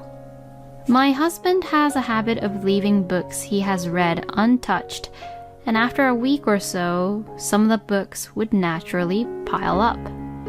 When I warn him about them, he puts them back on the bookshelf, but he has a tendency to be lazy like that. He left the books out again, huh? At that time, I couldn't be bothered to warn him again, so I tried to put them away for him. And since my husband's phone was in the way, when I moved the phone onto the table, the screen of the phone came on, and there I saw a notification that he got a text message. I saw a message under the name of a woman named Sarah, and I saw a message from Sarah which said, "I'm looking forward to seeing you tomorrow." Huh? Who is this? I looked at the screen and froze for a moment. But just then, I heard the door for the shower room open, and I quickly put my husband's phone back in its place. I couldn't even put the books away. My husband came out of the shower room with an unsuspecting look on his face and sat down on the couch. Then, as if he had noticed, he took the phone and looked at the screen. I was glancing at him from the kitchen so as not to be noticed, but my husband was looking at his phone with a little grin on his face. Wow, so he is cheating on me. So I officially requested an investigator to investigate so that I could get a solid evidence about my husband and his affair. And although I didn't want to believe it, it became crystal clear that my husband was having an intimate relationship with that woman named Sarah. He stayed at Sarah's house on his so-called business trips, and on days when he worked late and came home late, it looked like he went to a hotel with Sarah. I got even more depressed as the evidence of photos came out one after another. I am ashamed to admit that at that point, I still have feelings for my husband. So, I was willing to forgive my husband if he only cheated on me because he just lost to his temptation. I told my husband that I wanted to talk to him when he came home from work and sat him down in the living room. I showed him the photos I received from the investigator and asked him what this was all about. But shockingly, my husband answered calmly. Wow, you used an investigator to check on me. Huh? If you had any doubt, you didn't even have to go through all that. And you should have just asked me about it. What do you even mean by that? It means that I was planning to already break up with you. What? Does that mean you want to get a divorce? Yes, that's what I mean. So, that's why I always carried around this with me too. Saying that, my husband Frank brought out some papers from his bag. It was the divorce papers, and Frank had already signed his part. Why did you cheat on me? And you're saying that you want a divorce? Why can't you even understand that? Excuse me? Because, you know, you never got pregnant, Allison. What? I'm not the type of person who's laid back enough to stay with a woman like that, if I think about the future. So, I thought it would be better to switch to another woman instead of you. No way. But we've only been married for 2 years.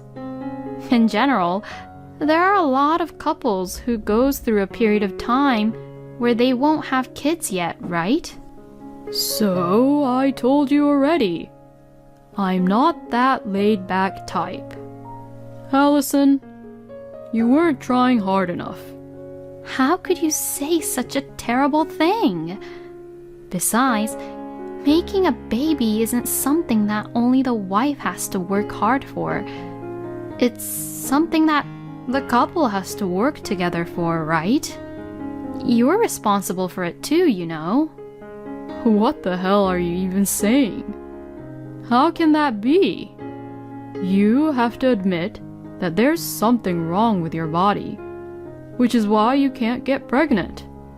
I mean, it's what my mother says too. This has nothing to do with your mother, Frank. My mother-in-law, Jackie, used to annoy me every time she saw me, asking me if I got pregnant with her grandchild yet. When she said, "You must be one hell of a woman who can't get pregnant with a child even after 2 years." To me, I couldn't believe my ears. So, that's why I didn't really like Jackie. My husband defended me every time by saying, Mom, don't be so hard on her. But it seems that Jackie had recently began to brainwash Frank. My mother also likes Sarah too. So, now, all I have to do is get a divorce with you, Allison. Hey, wait a minute now. Does that mean that Jackie already knows about you cheating on me? I mean, my mother has already met Sarah a few times. Sarah is 5 years younger than me, so my mother is happy that Sarah's young and that she has a good chance of being pregnant. I didn't know where to begin anymore. I couldn't believe that a lot of things had already been discussed behind my back. Before I knew it, I had tears flowing down my cheeks.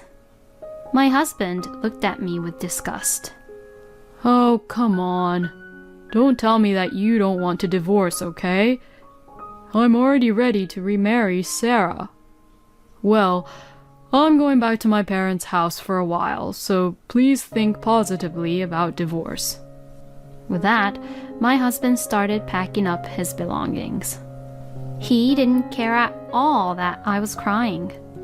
I became emotionally unstable and spent a couple of days binge eating, vomiting, then binge eating again, and then vomiting again. Because of this, I got sick and had to go to the hospital. My head hurt and my stomach felt really heavy. When I went to the hospital to have some tests done, the doctor mentioned that I had not had my period and told me that I might be pregnant. The doctor also said that the nausea, which I thought was caused by binge eating and mental shock, could be due to pregnancy. I decided to go to the OBGYN clinic to have it officially checked out, just to be sure. After the test at the clinic, I was told that I was actually pregnant. I had thought that my period came late due to irregular menstruation cycle and the fact that I was mentally ill because of what had happened. But I had no idea that I was really pregnant. When I learned that I was pregnant, I lost all my strength at once. I had no idea that I would find out that I was pregnant right after my husband and Jackie treated me as a woman who couldn't get pregnant and even divorced me because of that. Thanks to this happy news, I didn't care about my husband at all anymore. Maybe this is what it means to be a mother. It simply made me realize that I had to be strong for the sake of my baby. So, I should leave that scumbag asshole once and for all. I packed my bags and was ready to leave immediately. I explained the situation to my parents, and they agreed to let me live with them for some time while I took the maternity leave after the divorce. Then, a week after that divorce talk, my husband came home once. So, Have you properly made up your mind for us to get a divorce? My husband said that to me as he looked annoyed. So, I got all my strength together and firmly replied to him, "Yes, I'm glad to get rid of a lousy, terrible man like you." Oh, really? Then, please just get the hell out of here. But before that, you have to promise me something, okay? I took out my voice recorder and pressed the record button. "I'll file a claim for alimony for your affair, and to your mistress too." My husband looked at me with disgust as I was recording, but to what I said he replied, Okay, we'll pay the alimony. My husband's family is rather wealthy as his father had already passed away, and he and Jackie had received quite a large inheritance. So, I guess alimony is nothing to them. Are you satisfied then? If so, get the hell out of my house. I'm not done yet. There's one more important thing. Huh? What is it then? I'm pregnant. Excuse me? So, you better pay the child support too, okay? What? You really got pregnant? Well, yes. I did get a checkup at the OBGYN clinic. My husband looked really surprised. I guess he was shocked to hear the news. Is it really my baby? Of course. Besides, I never had an affair unlike you. Anyway, you have to pay child support and promise me that you will never see my child and Jackie will never see my child either. To that, my husband looked really annoyed but agreed, saying, All right then. I was not sure if the recording was enough, so I asked him to write a memorandum. Well, all I have to do is have a baby with Sarah. I was angry that my husband didn't seem to be responding at all about my baby, but at least he has agreed to all my requests, so it was all good. So, like that, our divorce was finalized. I hired a lawyer and had the lawyer communicate about the alimony payment to Frank. Neither my ex-husband nor his mistress seemed to be particularly stubborn about anything and agreed to the payment. Later, I gave birth to a beautiful son and became a single mother. With the help of my parents, I worked hard at my job and spent happy days at home with my son. Then, on one weekend, Jackie suddenly came to my parents' house. What's going on all of a sudden? What is the meaning of this? You never told me you had a child. I want to see my grandchild. Excuse me? Jackie suddenly came charging at me, demanding to see her grandchild. At that point, it had been 2 years already since I divorced Frank. Why did she suddenly come to me? Now, wait a minute. I divorced Frank on the condition that you and Frank wouldn't see my son. That means that you have no right to see my son. Shut the hell up. I don't care about that. I have all the right to see your son because I am related to him. Hurry up and bring out your son. Huh? Bring out? Don't say it that way as if my son is a thing. Oh, that's enough. I'm going to call the police. Don't be stupid and just get the kid. I'm so glad I left the front door chained. If I had opened the door, Jackie would have rushed inside. Then, after a few minutes, the police car came along. Hey! Hey, you! Did you really call the police on me? I can't believe this. Huh? I didn't call them. When I turned around, my mother said, I called the police when she came to our house. Good job, Mom. Jackie was then taken to the police station. I went with her to the police station for questioning. After that whole incident, I received a text message from my ex-husband saying, How could you call the police? And another message which said, Mom just wanted to see her grandson. To that, I replied, Did you forget about what you wrote? Did you forget about the recorded data? If you want anything more from me, You'll have to go through my lawyer." It seemed like Frank read my message, but I never heard back from him again. But then, after that, Frank and Jackie insisted that they had the right to see my son through my lawyer. But because of the recorded audio as well as what my husband had written on the memorandum, their request was denied. My lawyer showed them the recorded data and the memorandum and told them clearly, "You are not allowed to see the child because Frank had agreed to these terms of the divorce." Jackie seemed to jump on my lawyer at any moment and was screaming hysterically. Frank, on the other hand, was trying to cry so hard so that my lawyer would accept their request. My lawyer was also troubled by the fact that Frank had started to talk about his own life story, which my lawyer had not even asked him to talk about. According to the story, Frank's lover, Sarah, could not get pregnant. I don't know the details, but it seems that she experienced on getting pregnant when she was a lot younger and had several abortions, and was already in a state where it was difficult for her to get pregnant.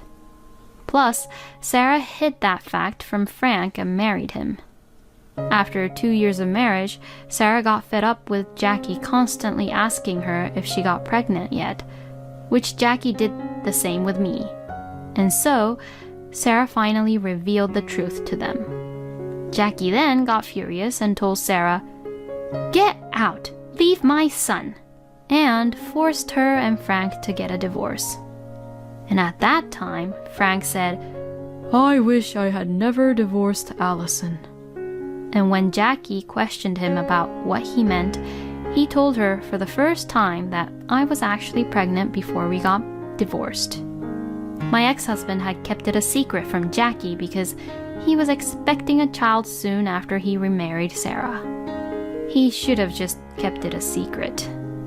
But the fact that Frank and Jackie contacted me again was actually a good thing for me. After all, Frank had only paid child support for the first 6 months or so.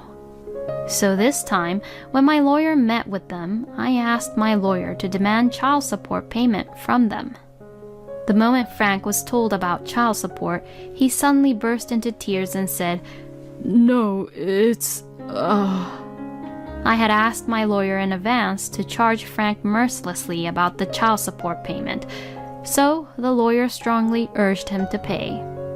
My ex-husband reluctantly agreed, and since then, he has been paying child support again. And because of what had happened, I put a restraining order on Jackie and Frank. They both seemed to be completely freaked out about it and stopped coming over and also stopped contacting me. For now, this will give me some peace and quiet for a while. A scumbag man like him and his annoying mother had made my life difficult, but I'll just be thankful that I've met my cute son.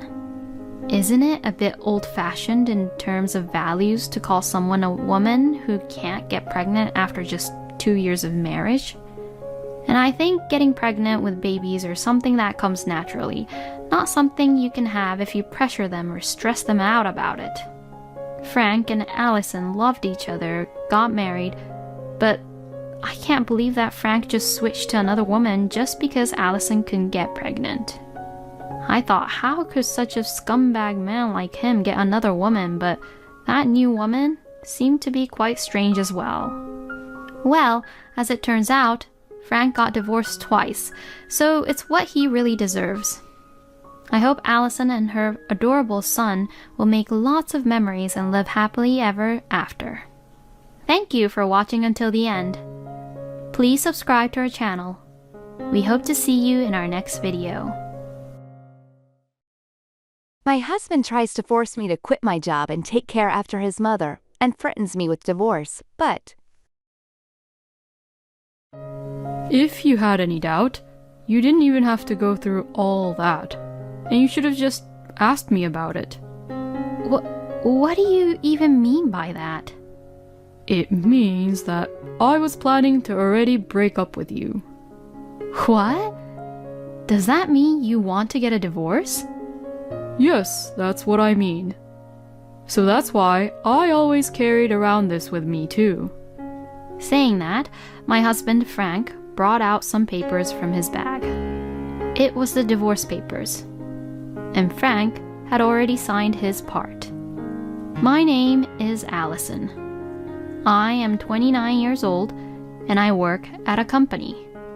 It has been 2 years since I got married to my husband Frank, who was the same age as me. Until recently, I thought I was going to live happily ever after with my husband. But then, I just had to see it. I saw a woman's name, which I have never seen before, floating on the screen of my husband's phone. It happened just when my husband was taking a shower. My husband had been reading a magazine until then and had placed his phone on top of a pile of books on the living room table. My husband has a habit of leaving books he has read untouched, and after a week or so, some of the books would naturally pile up. When I warn him about them, he puts them back on the bookshelf, but he has a tendency to be lazy like that. He left the books out again, huh? At that time, I couldn't be bothered to warn him again, so I tried to put them away for him. And since my husband's phone was in the way, when I moved the phone onto the table, the screen of the phone came on, and there I saw a notification that he got a text message. I saw a message under the name of a woman named Sarah, and I saw a message from Sarah which said, "I'm looking forward to seeing you tomorrow." Huh? Who is this? I looked at the screen and froze for a moment. But just then, I heard the door for the shower room open, and I quickly put my husband's phone back in its place. I couldn't even put the books away. My husband came out of the shower room with an unsuspecting look on his face and sat down on the couch. Then, as if he had noticed, he took the phone and looked at the screen. I was glancing at him from the kitchen so as not to be noticed, but my husband was looking at his phone with a little grin on his face. Wow, so he is cheating on me. So I officially requested an investigator to investigate so that I could get a solid evidence about my husband and his affair. And although I didn't want to believe it, it became crystal clear that my husband was having an intimate relationship with that woman named Sarah. He stayed at Sarah's house on his so-called business trips, and on days when he worked late and came home late, it looked like he went to a hotel with Sarah. I got even more depressed as the evidence of photos came out one after another. I am ashamed to admit that at that point, I still have feelings for my husband. So, I was willing to forgive my husband if he only cheated on me because he just lost to his temptation. I told my husband that I wanted to talk to him when he came home from work and sat him down in the living room. I showed him the photos I received from the investigator and asked him what this was all about. But shockingly, my husband answered calmly. Wow, you used an investigator to check on me. Huh? If you had any doubt, you didn't even have to go through all that. And you should have just asked me about it. What do you even mean by that? It means that I was planning to already break up with you. What? Does that mean you want to get a divorce? Yes, that's what I mean. So, that's why I always carried around this with me too. Saying that, my husband Frank brought out some papers from his bag. It was the divorce papers, and Frank had already signed his part. Why did you cheat on me? And you're saying that you want a divorce? Why can't you even understand that? Excuse me? Because, You never got pregnant, Allison. What? I'm not the type of person who's laid back enough to stay with a woman like that, if I think about the future. So, I thought it would be better to switch to another woman instead of you. No way. But we've only been married for 2 years. In general, there are a lot of couples who goes through a period of time where they won't have kids yet, right? So, I told you already. I'm not that laid-back type. Allison, you weren't trying hard enough. How could you say such a terrible thing? Besides, making a baby isn't something that only the wife has to work hard for. It's something that the couple has to work together for, right? You're responsible for it too, you know. What the hell are you even saying? How can that be? You have to admit that there's something wrong with your body, which is why you can't get pregnant. I mean, it's what my mother says too. This has nothing to do with your mother, Frank. My mother-in-law, Jackie, used to annoy me every time she saw me, asking me if I got pregnant with her grandchild yet. When she said, "You must be one hell of a woman who can't get pregnant with a child even after 2 years." To me, I couldn't believe my ears. So, that's why I didn't really like Jackie. My husband defended me every time by saying, Mom, don't be so hard on her. But it seems that Jackie had recently began to brainwash Frank. My mother also likes Sarah too. So, now, all I have to do is get a divorce with you, Allison. Hey, wait a minute now. Does that mean that Jackie already knows about you cheating on me? I mean, my mother has already met Sarah a few times. Sarah is 5 years younger than me, so my mother is happy that Sarah's young and that she has a good chance of being pregnant. I didn't know where to begin anymore. I couldn't believe that a lot of things had already been discussed behind my back. Before I knew it, I had tears flowing down my cheeks. My husband looked at me with disgust. Oh, come on. Don't tell me that you don't want to divorce, okay? I'm already ready to remarry Sarah. Well, I'm going back to my parents' house for a while, so please think positively about divorce. With that, my husband started packing up his belongings. He didn't care at all that I was crying. I became emotionally unstable and spent a couple of days binge eating, vomiting, then binge eating again, and then vomiting again. Because of this, I got sick and had to go to the hospital. My head hurt and my stomach felt really heavy. When I went to the hospital to have some tests done, the doctor mentioned that I had not had my period and told me that I might be pregnant.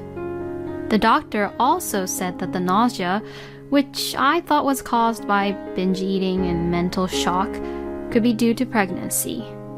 I decided to go to the OBGYN clinic to have it officially checked out, just to be sure.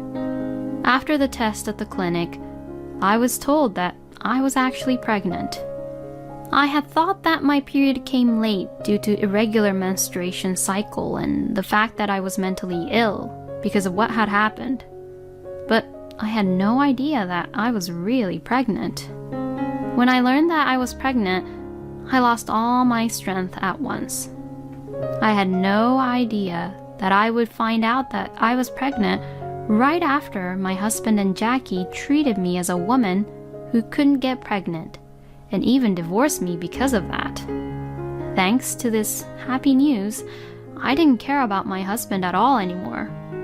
Maybe this is what it means to be a mother. It simply made me realize that I had to be strong for the sake of my baby. So, I should leave that scumbag asshole once and for all. I packed my bags and was ready to leave immediately. I explained the situation to my parents, and they agreed to let me live with them for some time while I took the maternity leave after the divorce. Then, a week after that divorce talk, my husband came home once. So, have you properly made up your mind for us to get a divorce? My husband said that to me as he looked annoyed. So, I got all my strength together and firmly replied to him, "Yes, I'm glad to get rid of a lousy, terrible man like you." Oh, really? Then, please just get the hell out of here. But before that, you have to promise me something, okay? I took out my voice recorder and pressed the record button. "I'll file a claim for alimony for your affair, and to your mistress too." My husband looked at me with disgust as I was recording, but to what I said he replied, "Okay, we'll pay the alimony." My husband's family is rather wealthy as his father had already passed away, and he and Jackie had received quite a large inheritance. So, I guess alimony is nothing to them. Are you satisfied then? If so, get the hell out of my house. I'm not done yet. There's one more important thing. Huh? What is it then? I'm pregnant. Excuse me? So, you better pay the child support too, okay? What? You really got pregnant? Well, yes. I did get a checkup at the OBGYN clinic. My husband looked really surprised. I guess he was shocked to hear the news. Is it really my baby? Of course. Besides, I never had an affair unlike you. Anyway, you have to pay child support and promise me that you will never see my child and Jackie will never see my child either. To that, my husband looked really annoyed but agreed, saying, "All right then." I was not sure if the recording was enough, so I asked him to write a memorandum. Well, all I have to do is have a baby with Sarah. I was angry that my husband didn't seem to be responding at all about my baby, but at least he has agreed to all my requests, so it was all good. So, like that, our divorce was finalized. I hired a lawyer and had the lawyer communicate about the alimony payment to Frank. Neither my ex-husband nor his mistress seemed to be particularly stubborn about anything and agreed to the payment. Later, I gave birth to a beautiful son and became a single mother. With the help of my parents, I worked hard at my job and spent happy days at home with my son. Then, on one weekend, Jackie suddenly came to my parents' house. What's going on all of a sudden? What is the meaning of this? You never told me you had a child. I want to see my grandchild. Excuse me? Jackie suddenly came charging at me, demanding to see her grandchild. At that point, it had been 2 years already since I divorced Frank. Why did she suddenly come to me? Now, wait a minute. I divorced Frank on the condition that you and Frank wouldn't see my son. That means that you have no right to see my son. Shut the hell up. I don't care about that. I have all the right to see your son because I am related to him. Hurry up and bring out your son. Huh? Bring out? Don't say it that way as if my son is a thing. Oh, that's enough. I'm going to call the police. Don't be stupid and just get the kid. I'm so glad I left the front door chained. If I had opened the door, Jackie would have rushed inside. Then, after a few minutes, the police car came along. Hey! Hey, you! Did you really call the police on me? I can't believe this. Huh? I didn't call them. When I turned around, my mother said, I called the police when she came to our house. Good job, Mom. Jackie was then taken to the police station. I went with her to the police station for questioning.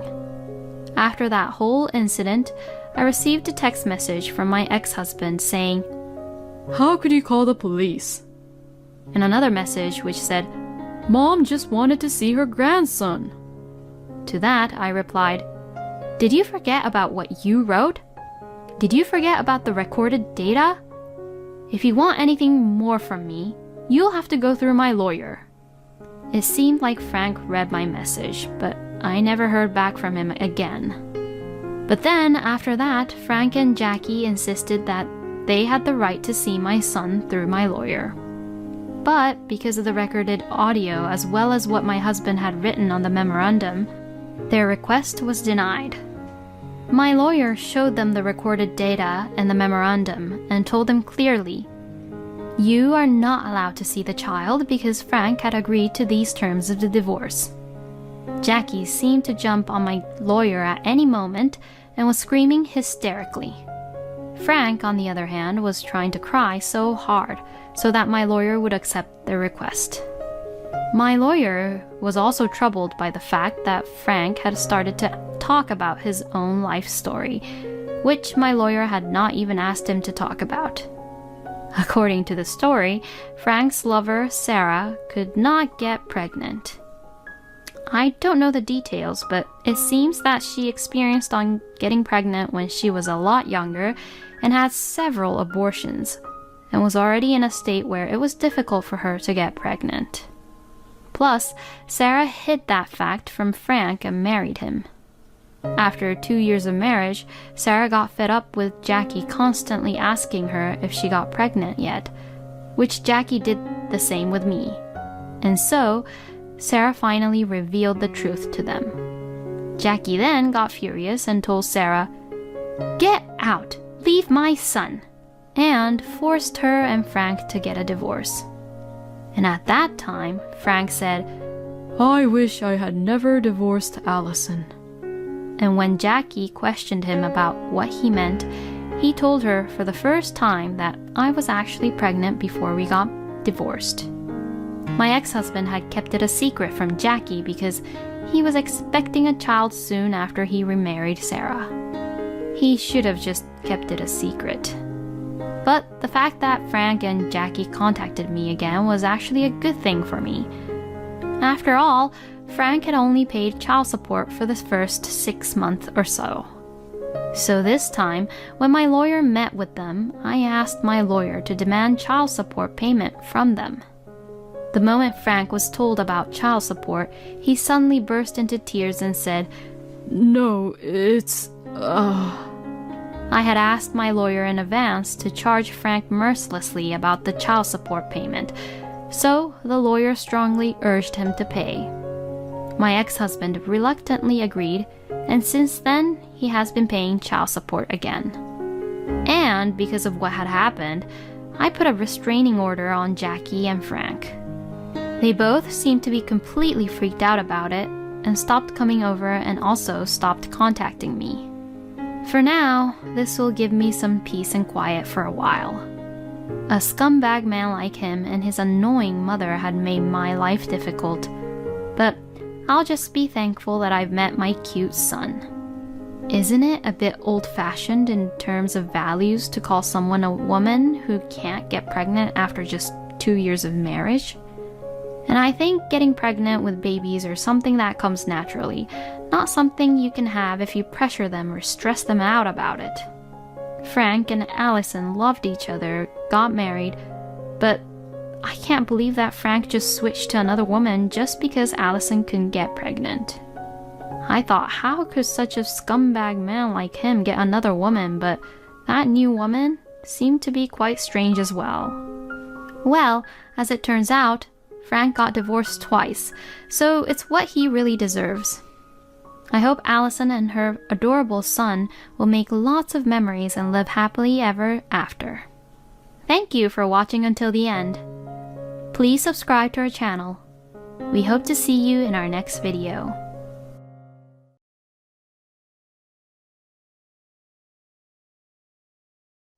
Wait, what is this? What unfolded before me was a completely unfamiliar scene. The living room was filled with unrecognized furniture, and my workspace was overflowing with my in-laws' belongings. I barely managed to squeeze out a few words, but my husband grinned and said, Mom and Dad are going to live here too. You're okay with that, right? Do you hear yourself right now? This is my house too, you know. But it's also mine. You can leave if you don't like the idea. My husband said that and held out the filled-out divorce papers to me. Behind him, my in-laws are smiling smugly. My anger had already reached its peak. Well, if that's what you want, I've got an idea. I'll do whatever it takes to put you through hell. I took the divorce papers and immediately started packing my bags. Then, as I smiled, I walked out of the house. My name is Madison Brown, 29 years old. I work for a major beverage company. I have been married to my husband Trevor for almost 2 years. We've only dated for a year, but we've managed to have a good marriage. The only problem is that my husband has a hard time separating from his parents. It is not a bad thing to care for one's parents, but in my husband's case, it is a bit excessive. After we got married, my husband suggested that my in-laws come to our house on a regular basis. If they informed us in advance, it's fine, but sometimes they come to our house without any notice. Of course, I couldn't even prepare tea or snacks with no notice. Then my in-laws would say to me, What? You can't even offer us tea when you know we've come all the way here? Right? I usually have something stocked up to serve at times like this. I'm sorry. I didn't know you two were coming. Is giving excuses what all young wives can do these days? When I got married, I'd have been scolded for anything like this. It's a good time to be alive, isn't it? Yeah. I don't get scolded for it, but I do get sarcastic comments like this. I hated my in-laws for their insidious bullying, but the biggest problem was that my husband didn't say anything. My husband Trevor seems to think that his parents are right about everything, and no matter how many times they make sarcastic comments to me, he never defends me. He didn't talk back or even intervene. After 6 months of marriage, I felt that I had reached my limit, so I decided to have a discussion with my husband. Hey, why do you keep silent when your parents are making sarcastic comments towards me? What? Sarcasm? When did that happen? All the time. They're always being sarcastic. Really? I've never noticed it. It was so obvious. Even a dullard would know it's sarcasm. Is he playing dumb, or does he really not think it's sarcasm? But it's true that's not even an issue in my husband's mind. I explained it to my husband to make him aware of it. What your parents are always saying to me is definitely sarcasm. So please, Trevor, say something. I don't know what to say, though. Mom and Dad are saying that because they care about you, Madison. What? What are you talking about? They want you to be a good wife. Isn't that a good thing? At that moment, I realized that this person will never understand me. I thought about divorce many times during this period. But when we are together, he is usually a good husband, so I can't hate him so easily. And so I'm still with my husband.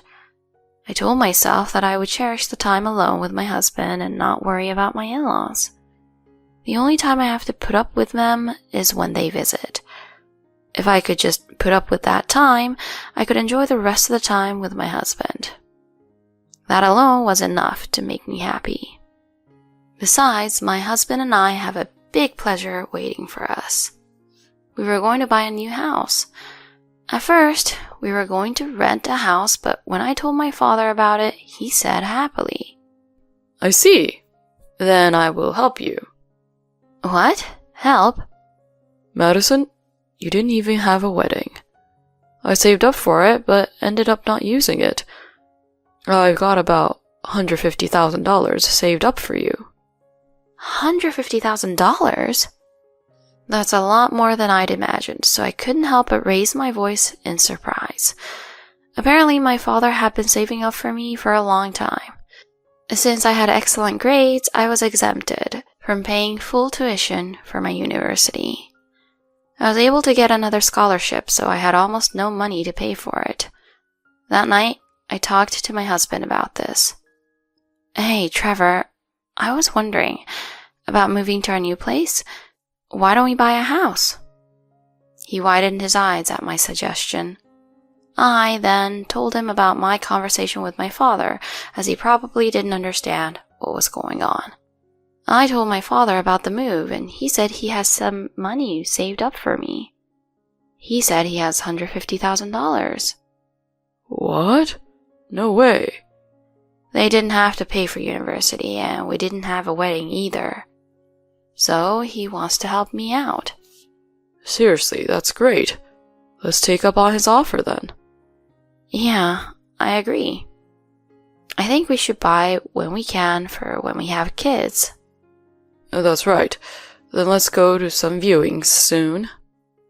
And so we decided to buy instead of rent a house. We made an appointment at the end of the month to go and look at some places we were interested in, but I hadn't realized yet. I had no idea that such a pitfall was waiting for us behind this happiness. On the day of the viewing, when I went to the meetup place, there was already somebody waiting for me. I thought it might be someone who had reserved a viewing of the same house, but to my surprise, there they were, my in-laws. Why are you? They glared at me and immediately opened their mouths. Hey, you're late. Madison, he must have overslept. No, actually, Trevor was the one who overslept. You're blaming my son like that? You really are a despicable wife. Yes, she is. There's no way Trevor overslept. You're the one who took the time to get ready. Such a mean wife. No, it was... My husband stopped me before I could explain to them. My husband calling out, "Let's go," changes my in-laws' scary faces into big smiles. The tour began as if I was the only outsider. At first, I wanted to leave as soon as possible, but when I actually saw the place, I found it so nice that I didn't care about my in-laws' presence anymore. We looked around 3 places that day, but I couldn't put any of them down. My ideal open kitchen, spacious living, and dining room. There are enough rooms to make a workspace and a child's room, so I have nothing to complain about. My in-laws complain about not having some room or having too many steps, but I don't care about their ideals. What we're looking for now is a place for my husband and I to live together. My in-laws followed us to the end, but the decision is up to my husband and me. And since my father is willing to help, I should have some say in the decision.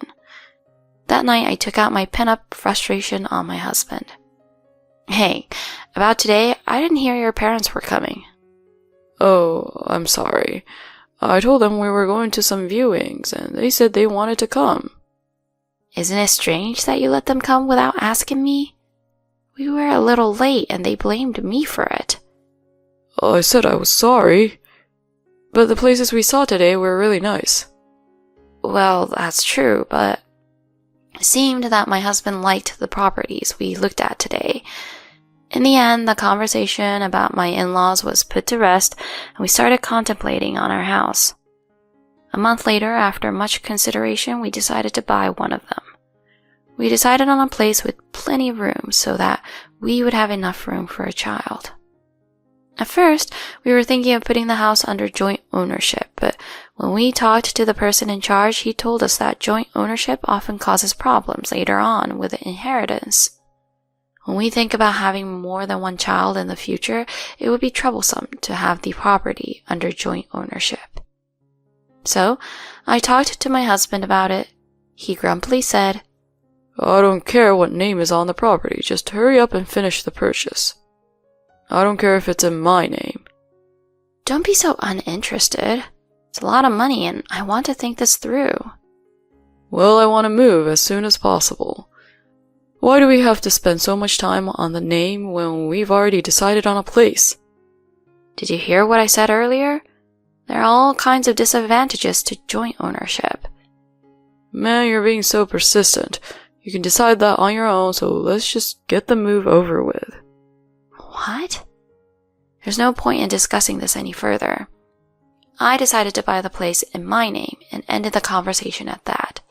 If he says anything, we can just change the name to my husband's then.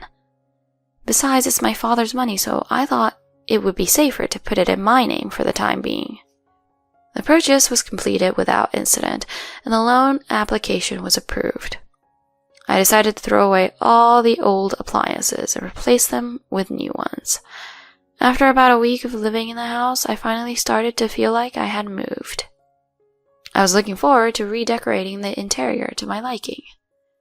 A few days later, after 7 p.m., when I came home from work, I heard some lively voices in the living room.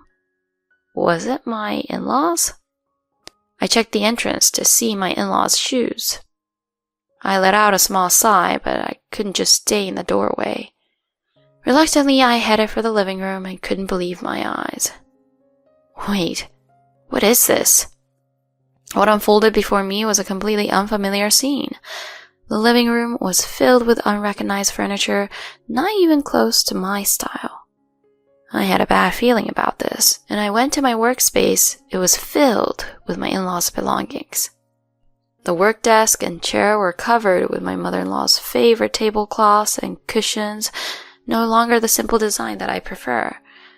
The contents of the closet were strewn on the floor, wrinkled. Oh my God, what have you done? I barely managed to squeeze the words out of my mouth. Mom and Dad are going to live here from today. Huh? I don't understand. It's terrible of you to mess up my room like this. I don't have a choice. Your room is now Mom's room, and the room you called the child's room is now Dad's room. Do you hear yourself right now? This is my house too, you know. But it's also mine. But that doesn't mean that... My body trembles with anger at my husband's selfishness. I try my best to calm down, but my husband adds fuel to the fire. If you don't like the idea, you can leave. You're the one who's going to be in trouble.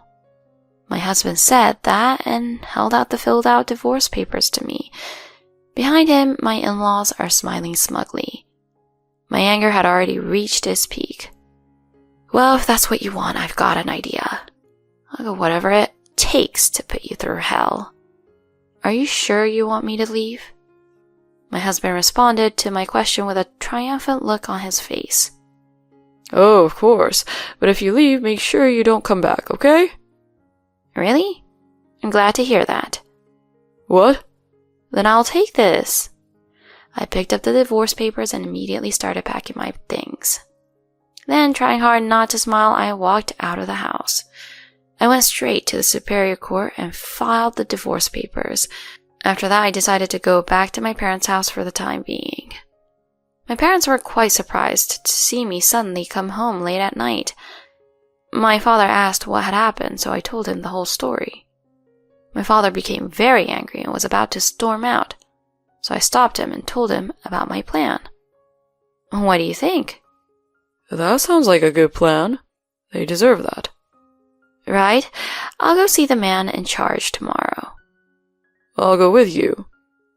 The next day, my father and I took action to complete some procedures and went back to my parents' house. A few weeks later, I was thinking it was about time, and sure enough, I received a call from my ex-husband, Trevor. I didn't dare to answer it, but my phone rang incessantly.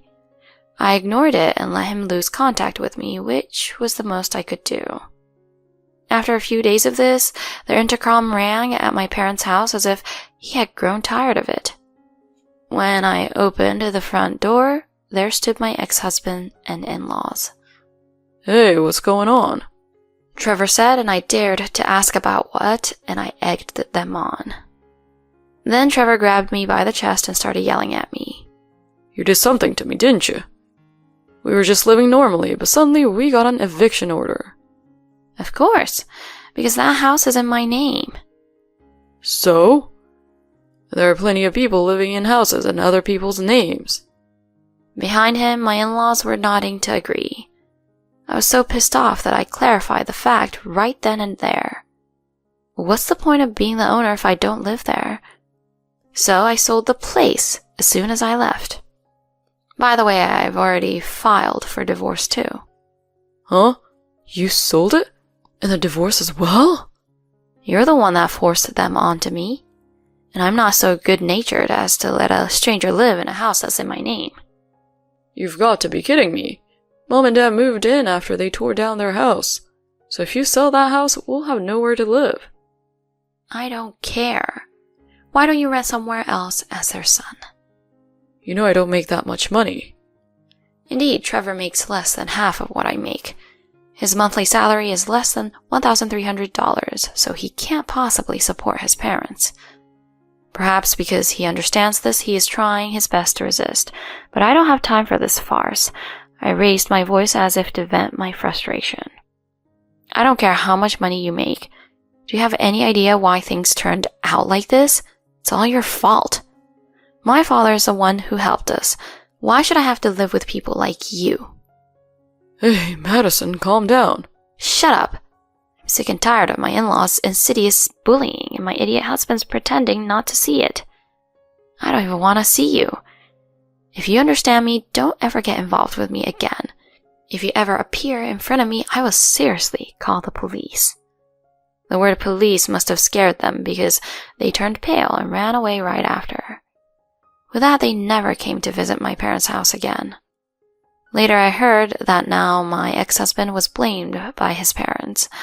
They complained about everything being his fault and to call back his wife. The three of them are still living together in a strained relationship. In the end, they could not live on solely my ex-husband's income, so they had to use his parents' pension for living expenses. Until now, they had been able to live in their own house, but now they are on the verge of taking on debt. I, on the other hand, moved into a luxury apartment near my office. I sold my old house, so I lost some money, but thanks to my father's support, I am still able to live in a nice apartment. Marriage is not the only happiness. That's what I think now. I want to cherish the life that makes me happy and put myself first from now on.